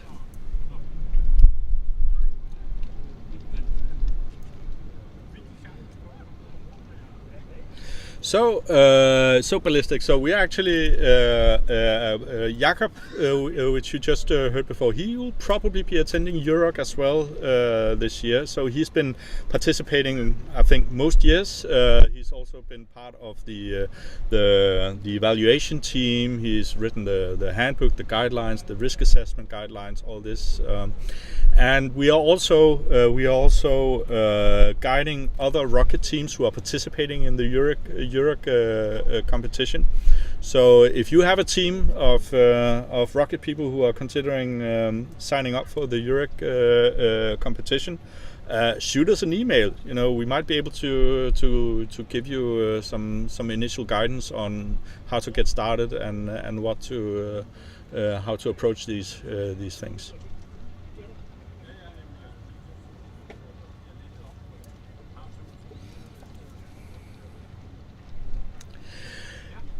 Yes, okay. Basically, a rapid cooling mechanism after a test run, that might be a good idea. We might be able to solve that in different ways. We could also just flush it with liquid nitrogen. I don't know. But yeah, definitely it would be a good idea to have a proper cooling mechanism to be able to disassemble it faster after it has been run. But again, this setup, it's I mean, I've been following Copenhagen Suborbitals since 2008, and now I'm part of Copenhagen Suborbitals. I've never seen this fast test turnaround ever in any of our previous tests. And I think the test stand, that concept, is really what is helping us here.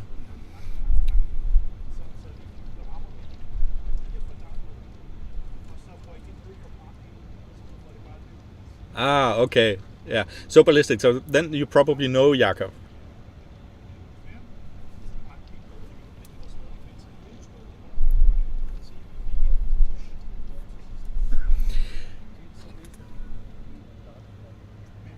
Yeah, so Thanos, testing rocket engines is amazing. That's why we build them, right? To light them up. And I also think this is actually something that, I don't know. I think universities they could perhaps maybe open up to also allowing students to build rocket engines and then actually run them as part of the curriculum, because at the end of the day you will never learn as much about rocket engines as you do when you actually set fire to them. Building them, constructing them, all the theoretical stuff, all the calculations. That is, being able to validate, the math that you have done on the rockets, the achieved thrust levels, temperatures, all these kinds of things. That is to me the most important part.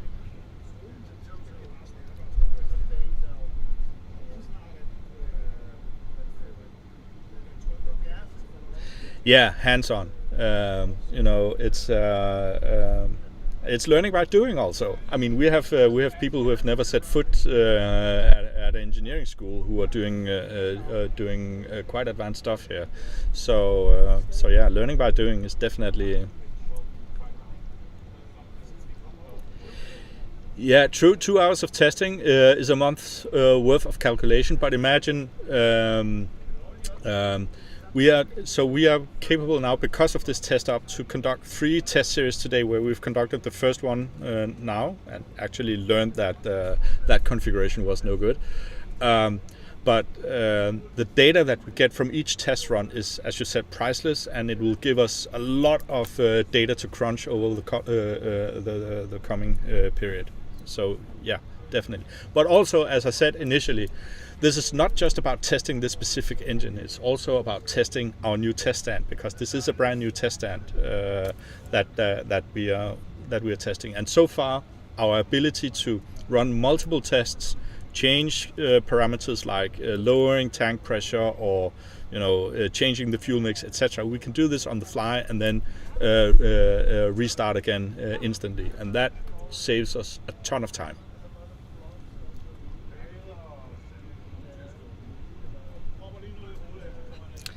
Yeah, testing, continuously testing. Yeah, that's and also this is something that we'll be able to replicate when we start testing the larger speaker engines later in the year. We haven't set an exact date yet, but the hope is that we'll be able to do it before Christmas. So.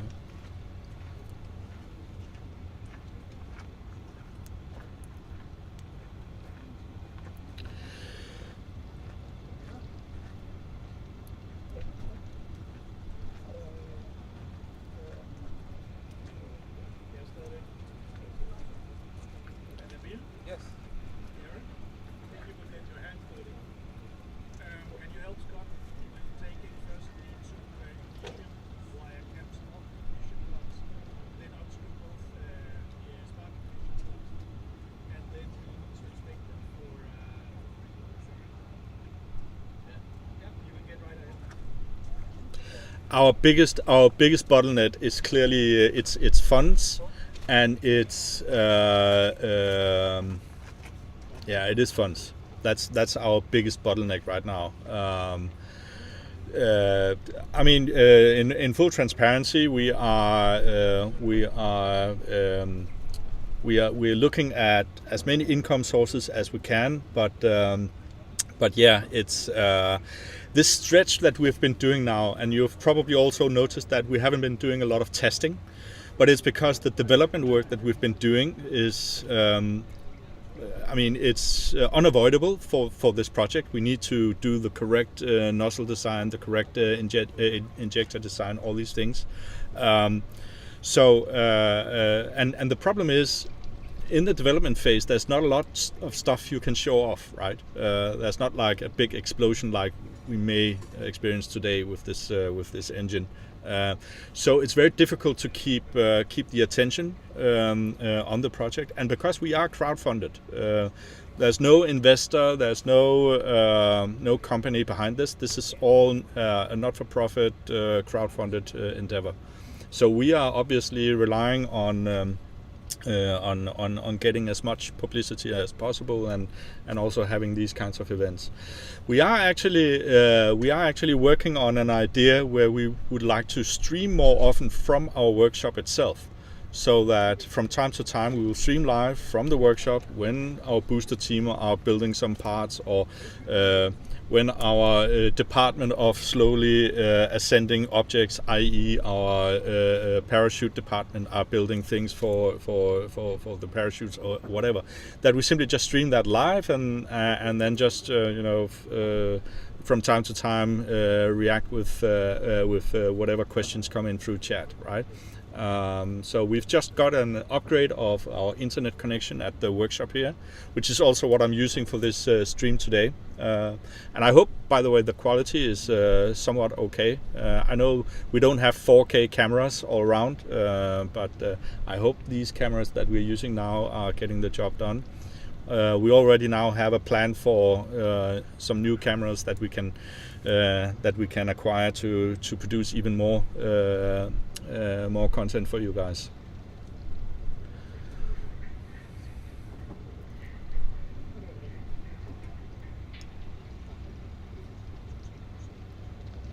Okay, so I will need to just step away for 10 minutes. It's called Nature's Calling, so I'll be back in 10 minutes with more updates for you.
I think everybody Orbit is the original. Mostly, yeah.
Yeah, I was about to get the trunk in my head just a while back. So this car here, it has this automatic foot recognition. So, and I'm sitting here behind the car, and I accidentally stuck my foot under the car, and then it started coming down. So that was not so good. Not so good. So, anyways, I'm back. Have you all enjoyed the pause so far? Let's see, has there been any?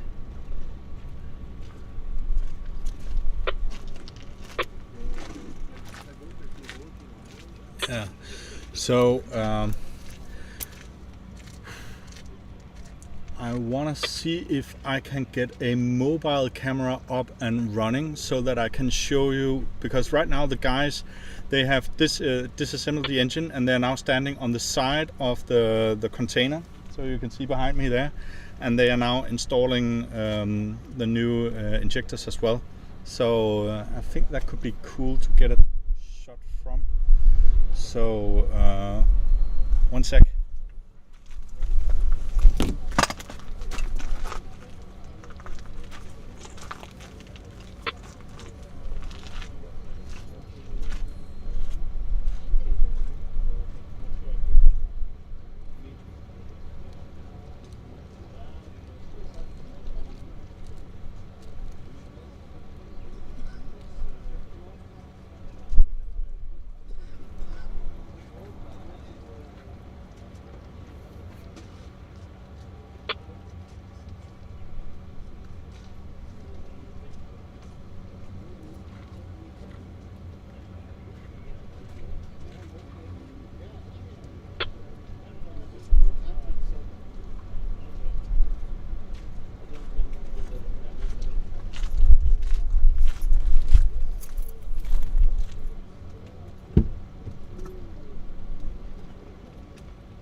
Ja, der går lige et øjeblik før jeg er...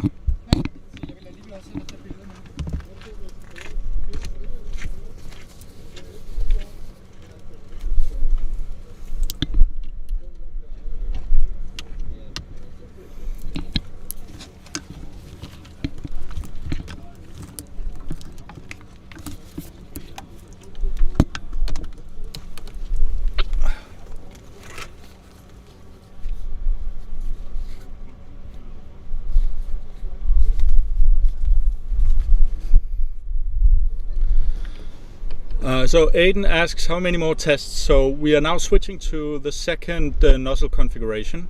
And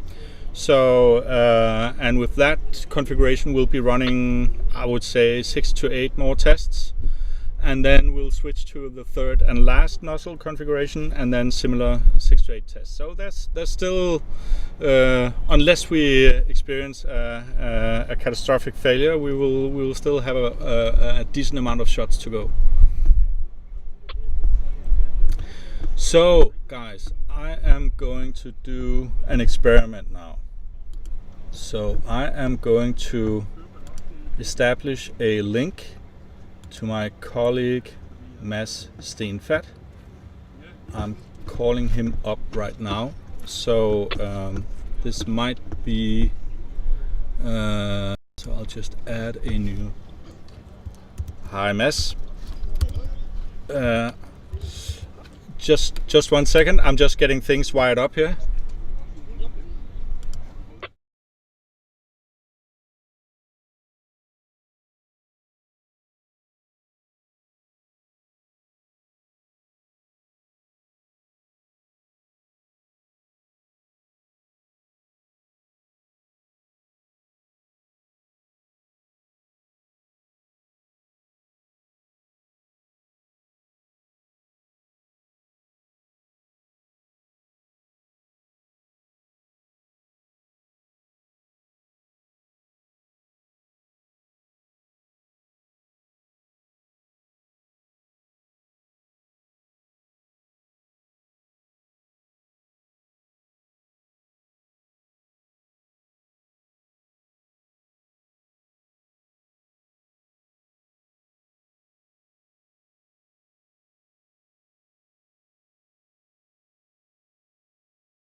Yeah, sorry guys. I was hoping I would be able to transmit Mass's video feed into the streaming, but it worked before we went online on the street on the stream. But yeah, for some reason here it didn't work. So yeah, I'll have that figured out for next time.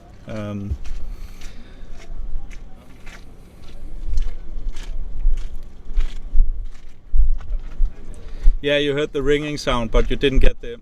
Maybe it's probably a security setting or something. It's yeah.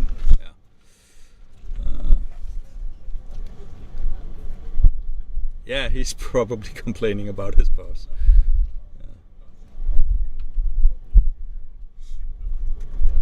Yeah, actually this time it wasn't because of Bill Gates. I'm actually using a MacBook for this, so now I'm going to get a lot of hate.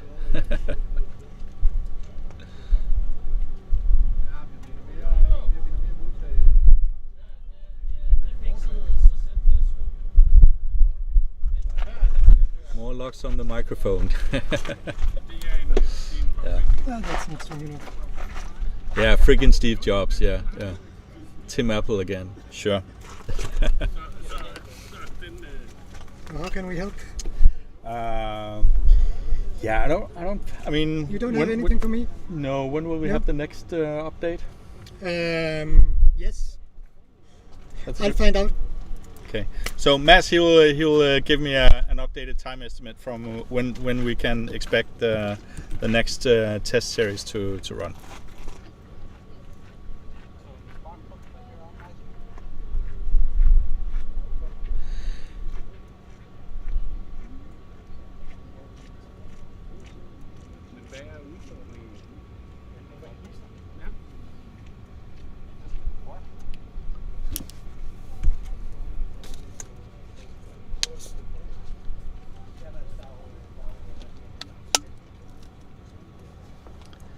Yeah, but it is. I mean, this is like Formula One, only cooler.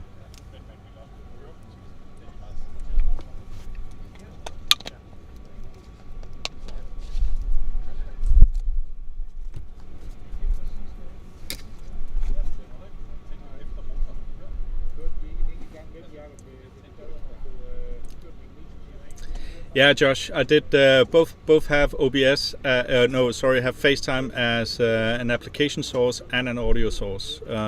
But for some reason, the mixer in OBS didn't allow that.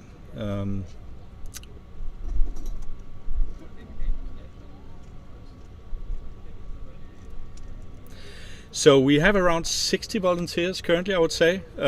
Some are obviously more active than others, but yeah, around 60.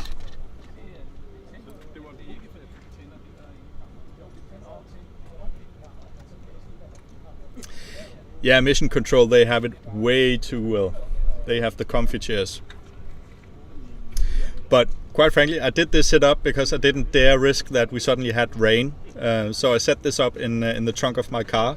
So I also have a comfy chair, but obviously the rest is not so nice.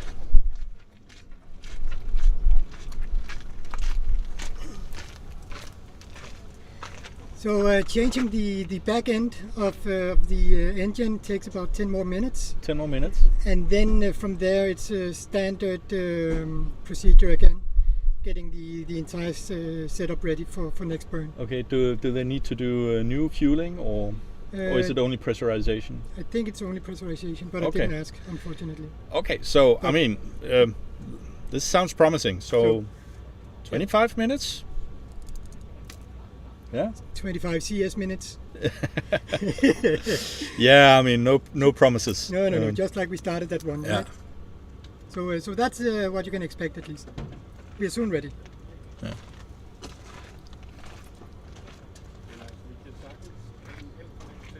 Yeah, it's the Spaghetti Monster tamer, correct?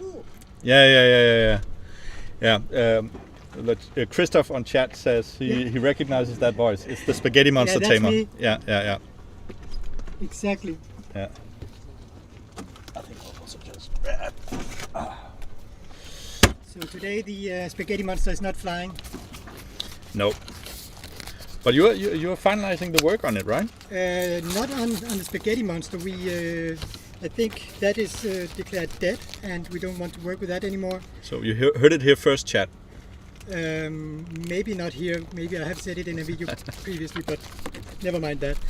But no, the Spaghetti Monster is dead, and we are now looking at the Onion instead of that for the booster stroke parachute, and then still, which is it has been since the beginning, the balloon for the space capsule as a stroke for that.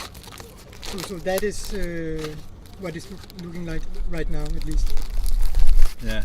So if you have any further questions to the Department of Slowly Ascending Objects, Mads is your guy. So if you have any questions, feel free. I will just take a bite of this sandwich.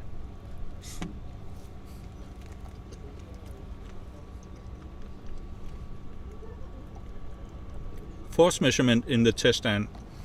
We do have loading cells. I don't know whether we are using this for this test because it's It's my impression, no, that we don't need those for this one, because here it's only temperature that we want to reach. Yeah. But we have on the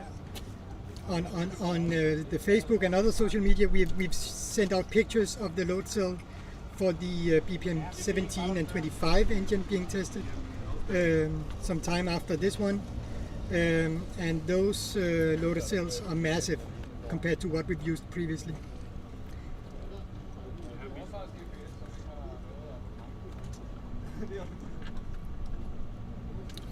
So how does the new spark plug ignition work?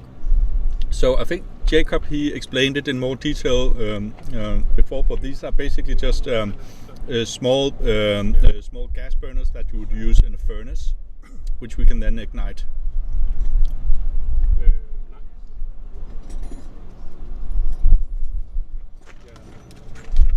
Yeah, what's a few kilometers between friends? True.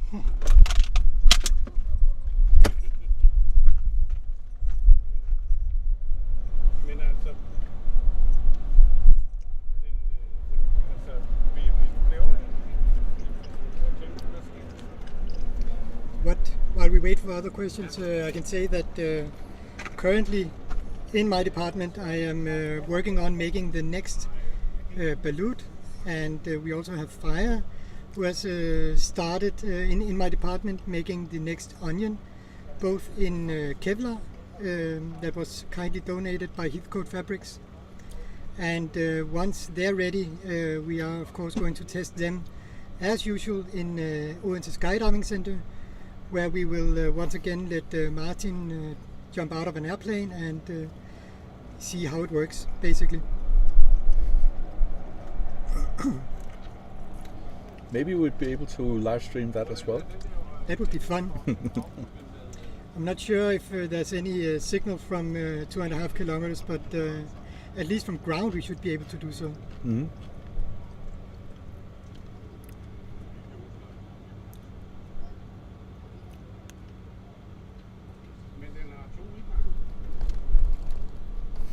How about a test fire during a parachute jump? Ow! Yeah, it's I think that would be called not the paraglider, but the powered paraglider. I don't think the forces match each other in a good level. There will be some structural issues, you mean? I think I would be making loops over and over the parachute. That could be fun. Yeah, for the rest of my life perhaps. Yep. So it's an idea, but I think there are better ways to test everything together.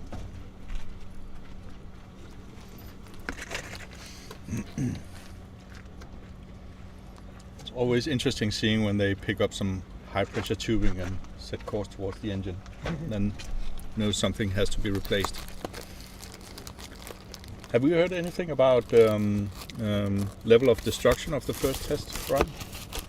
Besides the molten metal? Yeah, I think my impression from the few rumors I'm hearing here and there is they're still quite okay with everything. So the molten piece it appears was just one of the temperature gauges, I think. So nothing problematic to have leaving the engine. So that can be exchanged with a new one, and then was that the sparks we saw flying out of the engine? Most likely, we can't say for sure yet, but I think that is the consensus I'm hearing for now, at least. Of course, I'm sure we'll be much wiser in a couple of days, but I think those were the sparks. Yes. Yeah. So, Mr. Amasiak, so what are we testing today? So there are two elements to the test today. So the first thing is the container, the test container behind me, which is our new test stand. In the new test stand, we have a very modular system to mount any rocket engine and any fuel system, and also we have quite advanced telemetry with the test stand, which means that we can do continuous testing. So the first test we did today was on one nozzle configuration where we tested with various chamber pressures and fuel mixtures. That we didn't achieve the optimal burn that we are looking for. To say the least. To say the least. We also experienced a little bit of thermal anomaly there, so a little bit of molten metal, etc. So what we are doing right now is we are changing the nozzles and then rerunning the test again. And then after that we have a third set of nozzles which we will also be testing. So as I said, the first part of this test is actually testing this new test stand that we've been working on for quite a while, because it allows us to do multiple tests in one go. Previously it would be completely unthinkable that you could run a new test without at least changing the pyrotechnics of the igniter. But now we are using an electrical igniter, which means that we can ignite as many times as we want. We also have a fully automated system where we can flush the entire setup with liquid nitrogen and make sure that all the fuel and LOX has been cleaned out. So, and this allows us to do concurrent testing or continuous testing, where we just remotely change a parameter, could be chamber pressure or whatever, and then we rerun the test again. So this really saves us a lot of time, and as was also previously mentioned, we accumulate a massive amount of data in record time. So we really get a lot of knowledge from this test. So that's the test stand itself. The second part that we are focusing on is this liquid nitrogen evaporator engine that we are testing. Thanks a lot for the contribution, by the way, Juno. This engine is meant to be sitting inside the speaker engine and heating up a heat exchanger with liquid nitrogen to expand and evaporate the liquid nitrogen, which is then used to pressurize our fuel tanks. If you have followed the project, you would know we are using a dynamic pressure regulation system to keep a steady pressure across the injector. But that means that we constantly need to have enough pressure on the feed side, because otherwise, obviously, that will not work, because then the pressure will fall below what the DPR will allow. So So what we're doing with testing that engine is we're fine-tuning it, figuring out its characteristics, what chamber pressure do we need to use when running it, what temperatures are we to expect, are there any thermal issues, are there any issues with the nozzle configuration, which is why we have 3 sets of injectors or nozzles in the injector that we're testing today. So this gives us the opportunity to get a very detailed profile of this engine. So that's the second part of the test today. I think maybe to paint another picture of what it is that it's actually doing, this device that we're testing. Because you talked about the gas expanding, making pressure and stuff like that. But I think a simpler picture to paint is that you could compare this to the speeder pedal in a car, basically, where this is what controls how fast our actual engines in the rocket are running. So by having this heat up more gas, it increases the pressure, which again increases the force of our engines. So in a sense, this is our speeder pedal that we are trying to figure out how to get to work now. So that's what we are working with now. Yeah, and turbo pump is a no-no.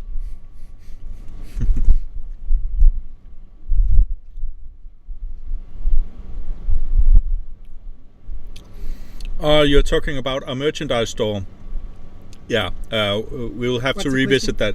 So it's because the prices are in pounds on Sassel. Yeah, that depends on how you went into the store. You can get it in euros as well, I think, and US dollars, but you have to change the site. I think it's up in the right corner that you do that. You can get it in other currencies as well. Foto, det er video.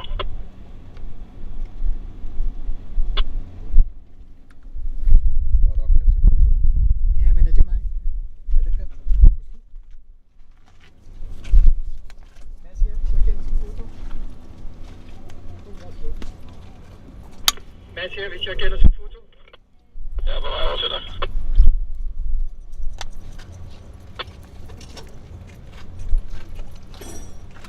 Et billede af konfigurationen af motoren, der er en, der kommer ind til testet.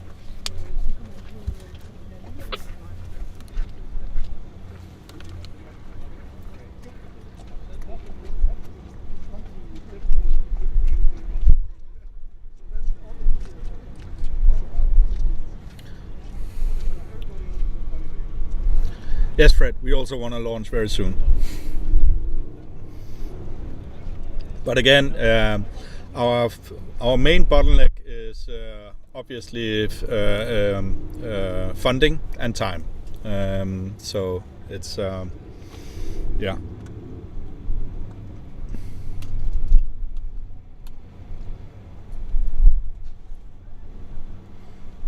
And in terms of time, it's also how fast can we reach a point where we can run a successful test campaign of the engines for the Spica rocket.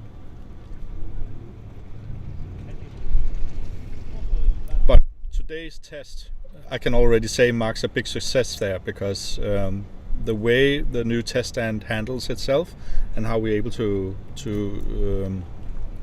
work with it really speeds up our testing turnaround, and really will help us do a more efficient testing of the Spica rocket engine.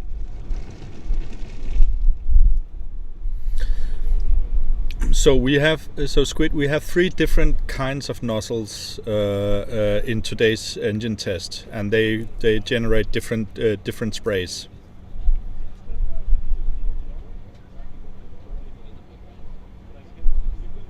Thanks, Eddie. Yeah, thanks. I mean, yeah. I mean, you can say a lot of things about SpaceX. I think SpaceX, if you focus on their development work and not so much all the noise around it, I think it's quite cool what they're doing. Because of SpaceX, the price per kilo to space has gone dramatically down. So that is really amazing. all the other noise that's going on right now, I prefer not to comment on.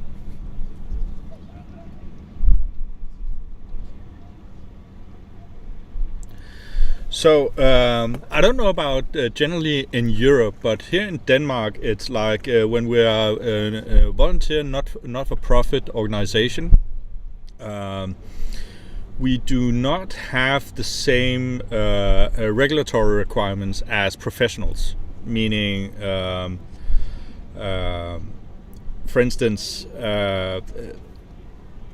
in terms of certification or things like that. There are certain also documentation requirements that are quite easy when you're not a company, when you're not commercial.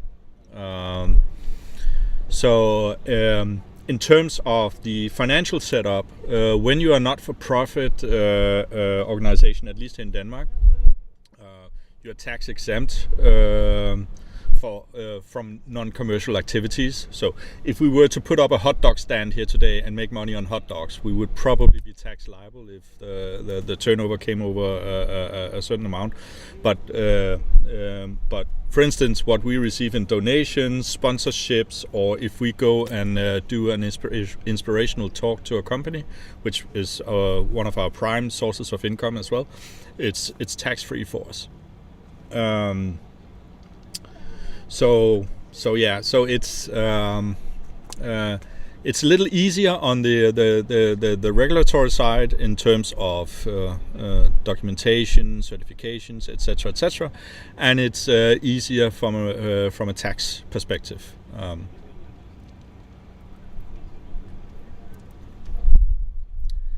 Yeah, Peenemünde is a nice place.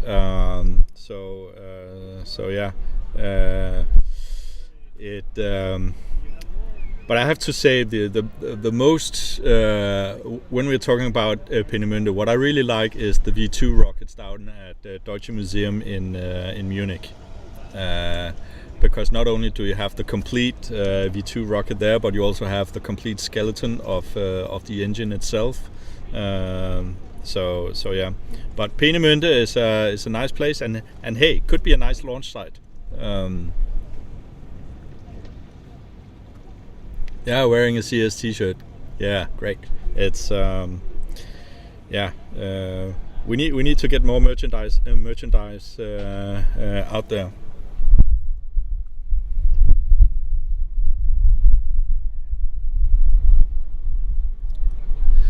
I've not been to the Hermann Obert Museum before. No, I can't say that I have, but it's definitely on the to-do list. My main problem with that, I mean, I just returned from a vacation in Normandy, and Normandy, you know, there's all these World War II memorials and sites and museums, etc., etc. I got to visit Omaha Beach and the Overlord Museum, and also the memorial there, but that was more or less it. My wife, she's a lawyer, so she's more into other non-technical or non-warfare related stuff. So yeah.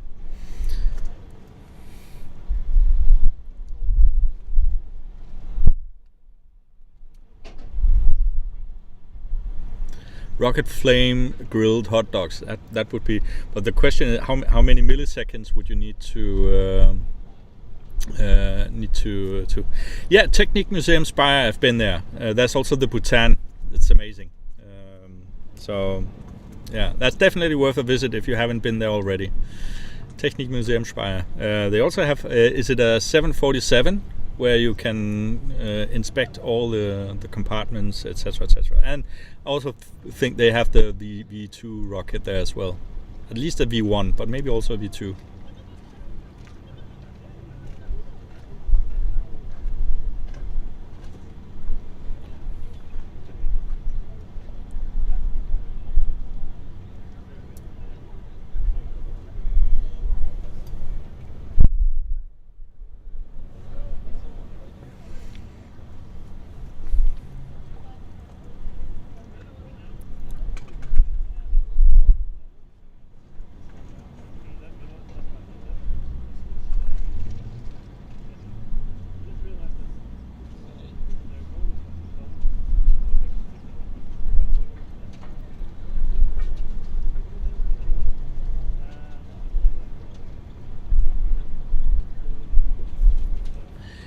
are some great sites in Germany.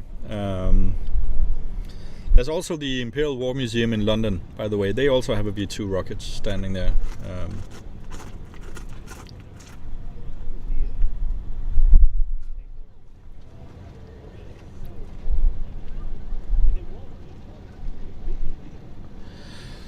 I think our electronics development is going quite well. I think we have the components we need. I mean, we have the IMU, we have all the control systems, we have the telemetry. I think there might be some work going on to control the deployment of drogues and parachutes. But I think everything else is more or less, I say, flight ready.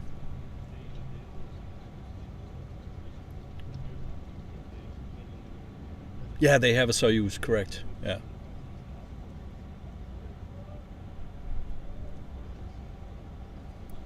So again, I know this is not a place where you can get in normally, but I have a connection that works at the European Astronaut Center in Cologne. And was so lucky to be able to organize a tour of the center. And there they actually have simulators for Soyuz and all these spacecrafts that are currently active, and you could try them. They also have a one-to-one copy of the ISS, so you can actually walk around inside the ISS there. And also they have these huge pools where they can then take segments of the ISS, lower down, and they use that to train spacewalks on the ISS. And the reason why I'm mentioning it is, even though it's not, it's not like a public museum where you can buy a ticket and then you get access. But I think if you are affiliated with a school, with a university or whatever, ESA, they are more than happy to do tours of the facilities there. And I can only strongly recommend it. There's a ton of knowledge by going there. For instance, when you're walking around the replica of the ISS, you immediately notice that on the exterior of the space station, it's obviously white, but there are also a lot of yellow elements. And if you see something yellow, it's because its structural integrity allows you to hang on to it. So you're only allowed to hang on to things that are yellow. So if you ever find yourself in a situation where you're outside the ISS and you need to hang on to something, find something yellow.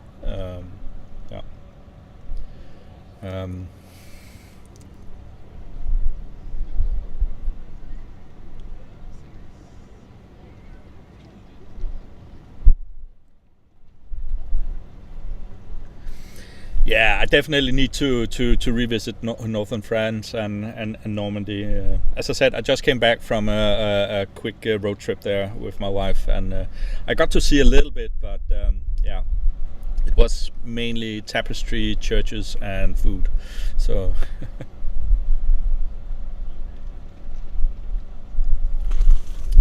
Have we lost the connection? So is the is the sound not okay? All good. Okay.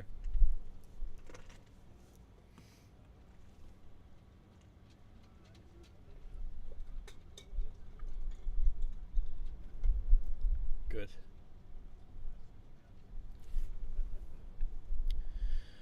So chat, one idea we've talked about is to do regular streaming from our workshop as well. So it's located right over here where we have all the CNC machining and laser cutters and all that. Would you think it would be interesting to have a live stream occurring on a regular basis from there? Because we are... Yeah, I'm trying to avoid that the trunk closes down on me, because it has this automatic sensor. I think for if you are carrying a lot of stuff, you can just put your feet your foot under it and it just opens or closes. So, but yeah, so what we are considering is doing this more or less just passive stream from the workshop, and then, you know, if you're lucky, someone sees a question on chat, it might get replied to, yeah. But yeah, okay. So we'll definitely come back on that point.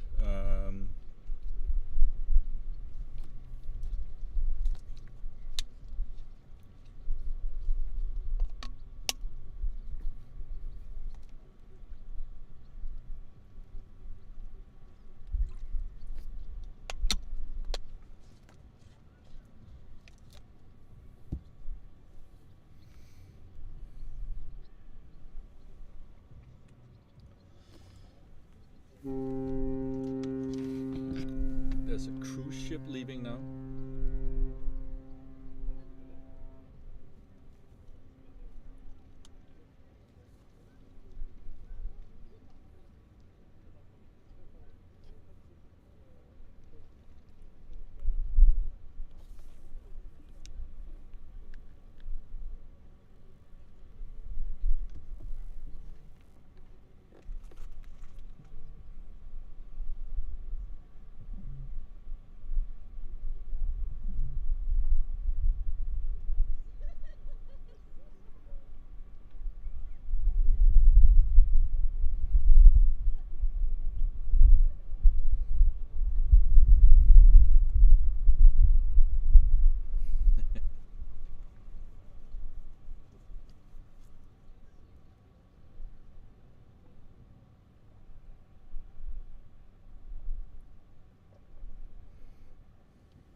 Yeah, so the idle equipment, so yeah, so are you suggesting that we should be producing parts for other or things like that? I mean, again, we obviously have the constraint that we are all volunteers and we all have our day jobs that we need to attend to as well. So I don't think it's feasible for us to start producing materials for others. At least not in this way. We did a few years back. We actually delivered a test engine for a technical university.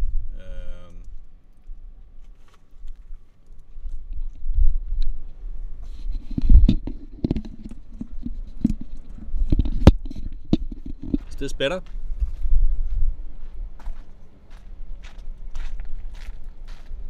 So I think the microphone level should be better now, yeah.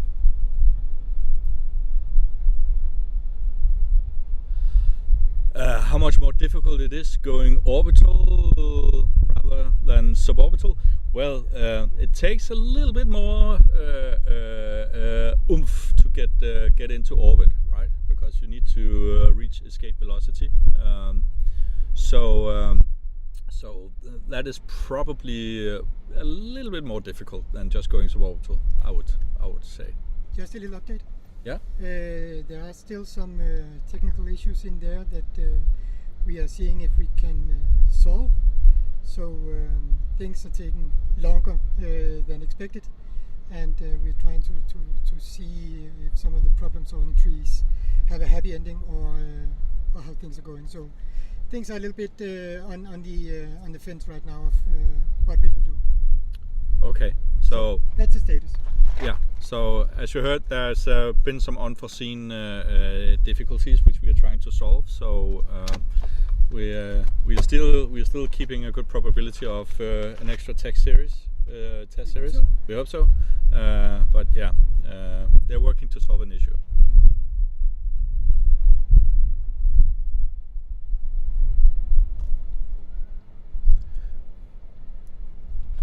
And when you're seeing the feed from the engine chamber itself, seeing 4 engineers standing, idling, talking, that means they are brainstorming. So our logs we get from Air Liquide.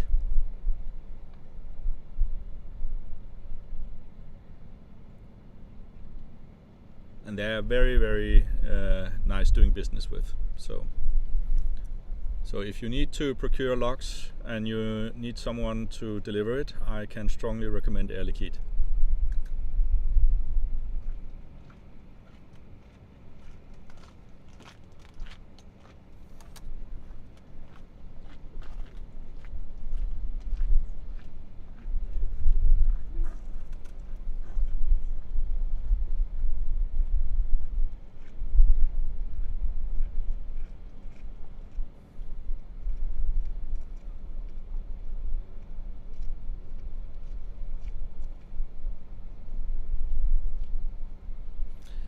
Yeah, so the wind, yeah, it is a challenge with being out in the open.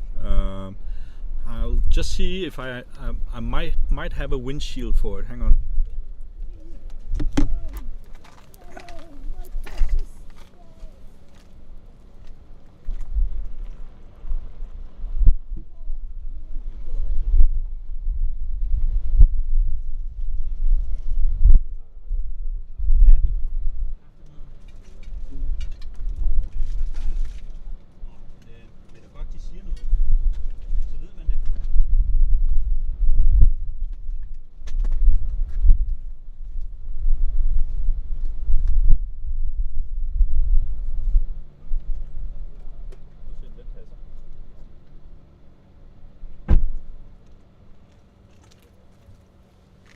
Let's see if this fits.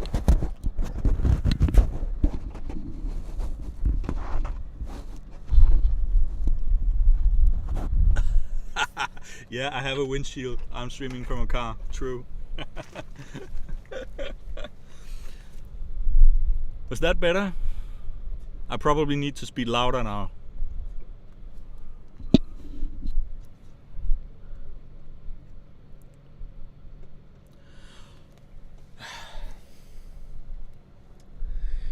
So the question is, how much does logs cost? I think it depends on who you are. So I think we are, I mean, I don't know precisely what we are paying, but I'm assuming that we are getting a price that is reflective of us being non-commercial and not for profit. Attention all hands, attention all hands, this is flight. We are scrubbing for the rest of the weekend. We are scrubbing for the rest of the weekend. We have a fault in the spark ignition system that we cannot fix on short notice. So we will take the data we got from today, including the very important last second and a half where we got an actual combustion. We'll look at the data. We'll reschedule for another test in some weeks' time to be determined. But for the day today and the weekend, we will now transition into cleanup mode. So it's a scrub report, it's a scrub, and we go into cleanup. Yeah. Also, for everyone on the radio, please come down to the test container. Please come down to the test container. We want to get a group photo. So, guys, I'm very, very sorry. I think this concludes today's stream. We have a scrub, so we will not be doing any more testing today. I'll let the stream run if any of you guys want to watch us clean up and so forth. But yeah, there will be no more fires today. So sorry for that, to keep you waiting, but this happens. As Flight said, we will be conducting a new test in a couple of weeks. So hopefully see you all there. It's been a pleasure. My name is Jens Wøste, and it's been an absolute pleasure guiding you through today's events. Thank you.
We've like stuck probes in every orifice. It's really, that's it, yes.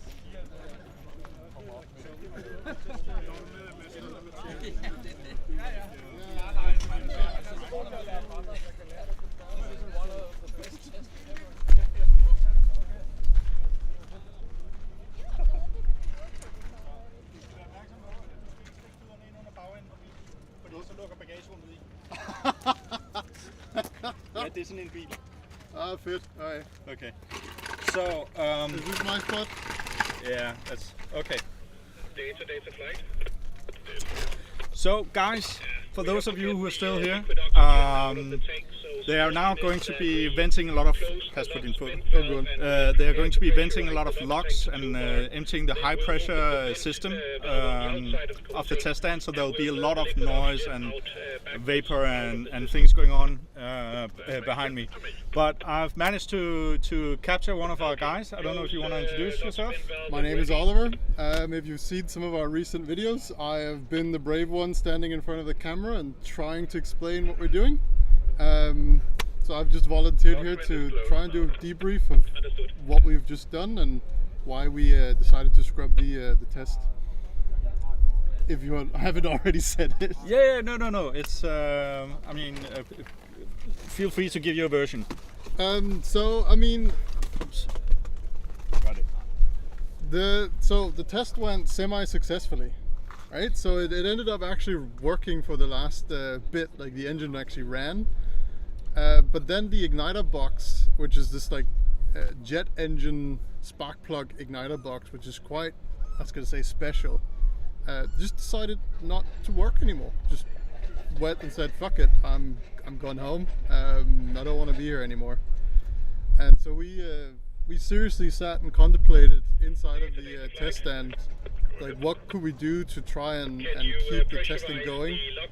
I think we explored like going out and getting like car igniters, hoping that would be enough, and people were like, nah, it's not gonna, like, there's just not enough energy in them to actually like ignite the amount of fuels that we are asking them to ignite. And we thought of putting like old school like diesel heaters into them to try and see if we could like do it. We even contemplating taking a what was it, like a garden, weed burner and sticking it on the side of the engine, like getting a red hot spot to just get it to auto ignite inside of the engine. We were getting like serious go fever going, and then somebody pointed out that one of the things we're testing for here is the thermals that the engine is producing. So sticking a massive burner onto the side of the engine would probably skew the results a bit and give us bad data for what we actually want to do with this. And so we had to look at each other and say, you know what, we should probably take the responsible decision and the grown-up decision, and let's scrub the rest of the testing, because we cannot get everything together in a short time frame to do more testing, unfortunately. And on that note, right now you can see, I think it's logs. We are venting out the logs because we have to deliver back the Dua empty. So yeah, so good clean air here in Copenhagen. Yeah, lots of oxygen. So, but I wanted to just come back to one other part, and that is the test stand concept itself. The fact that we're able to do continuous testing, changing small parameters, and then rerunning, with minimal interruption. So what's your view on how successful was that today? I don't know, it was quite successful, right? We didn't have to go back to the engine, and we basically ran it until the igniter box decided not to exist anymore. We did what, three different tests today, was it? And we tried different pressures to try and get the correct mixture going so it will actually burn, and they managed to get somewhat into the ballpark here in the end, which is one of the reasons we are slightly disappointed that we couldn't reignite it once more to try and see if the new nozzles that Mads so painstakingly put back into the injector plate. But it's been really successful, and it's also really needed for this specific component, right? Imagine we are running the speaker engine and then, oh no, we can't pressurize the tanks anymore, and then just the pressures into the. So one of our viewers commented on, in the actual test stand there was the back flange that was kind of leaky. What was the impact of that? That's a good question. To be honest, I'm probably not the correct person to ask this question, but as I overheard Jacob said that it has an impact, but it's very minuscule.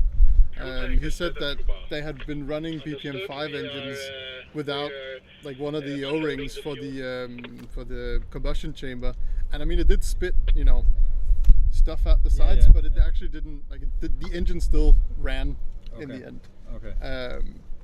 But yeah, it was interesting. I think we forgot to put a an O-ring in it, but we decided, you know what, it's better to just fuck it, just run it, and then let's not go back and try and depressurize. So that's what we did. Yeah, good. Okay, chat, do you have any questions for Oliver at this point? I know some of you already left because of the scrub. Yeah, I mean, all the exciting parts, there's no more. Yeah. Unless you find me exciting, which I don't know if you do at all. Yeah. Okay, it doesn't look. Now unloaded the fuel. It doesn't look like we have any questions right now. So I think we'll just let the stream idle show us breaking down the area, and then thank you for watching. Yeah, thank you. Remember to like and subscribe. Tell your friends about Copenhagen Suborbitals. As we spoke about earlier in the stream, we need all the support we can get. So thank you. Yeah, and donate to our cause through the website that we have. If you have a small amount of cash just burning in your pocket, we would very, very much appreciate it. Thank you, Oliver. Yeah, no problem. Okay, start countdown to gas vent. 10 seconds. 5 seconds.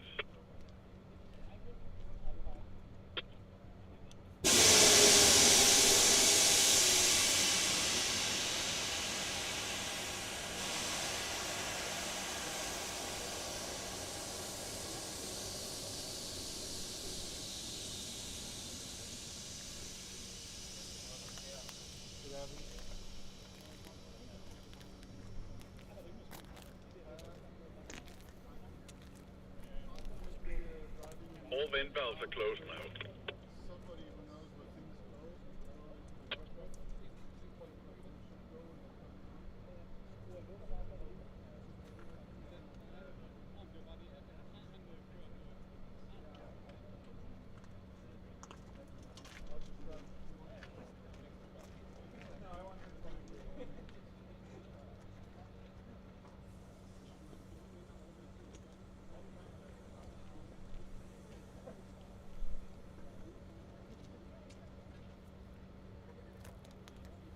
Okay, this is flight. All pressures are vented. We can start logistics for taking everything home. Ja, det var det. Yes. Jamen så er vi færdige for i dag. Det bliver en scrub. Så ja, det betyder, at vi droppede, altså vi nåede at køre den første testserie ud af 3. Men så havde vi en igniter, der døde. Så de 2 yderligere tests, de er udskudt til om et par uger eller sådan. Så vi skal i gang med at rydde op og rydde. Så det kommer lidt an på, fordi din far han har valgt at tage lykkerne op til Lars. Jeg sagde, at han skulle være. Data, Jørgen. Men det kommer an på, hvornår jeg er færdig, for jeg er nødt til at køre til Hillerød først, fordi jeg har nogle toiletting på, og jeg...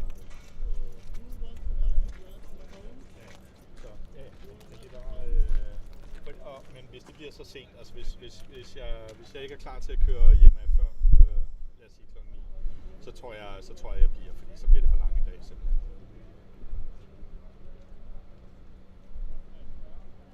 Jamen. Vi skal lige have hurtigt det hele ned.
Og med så kort varsel.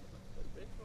Ja, men det er jo også, altså, bare fokusere på at lave indhold, i stedet for Det man kan sige er, at når du spiller, så kan det noget. Altså, det er kvalitet. Det er det, der kræver kvalitet. Og så er det overhovedet til noget. jeg tænker også, at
So guys, I'm going to cut the power now. So thanks for watching, those of you still around, and see you next time.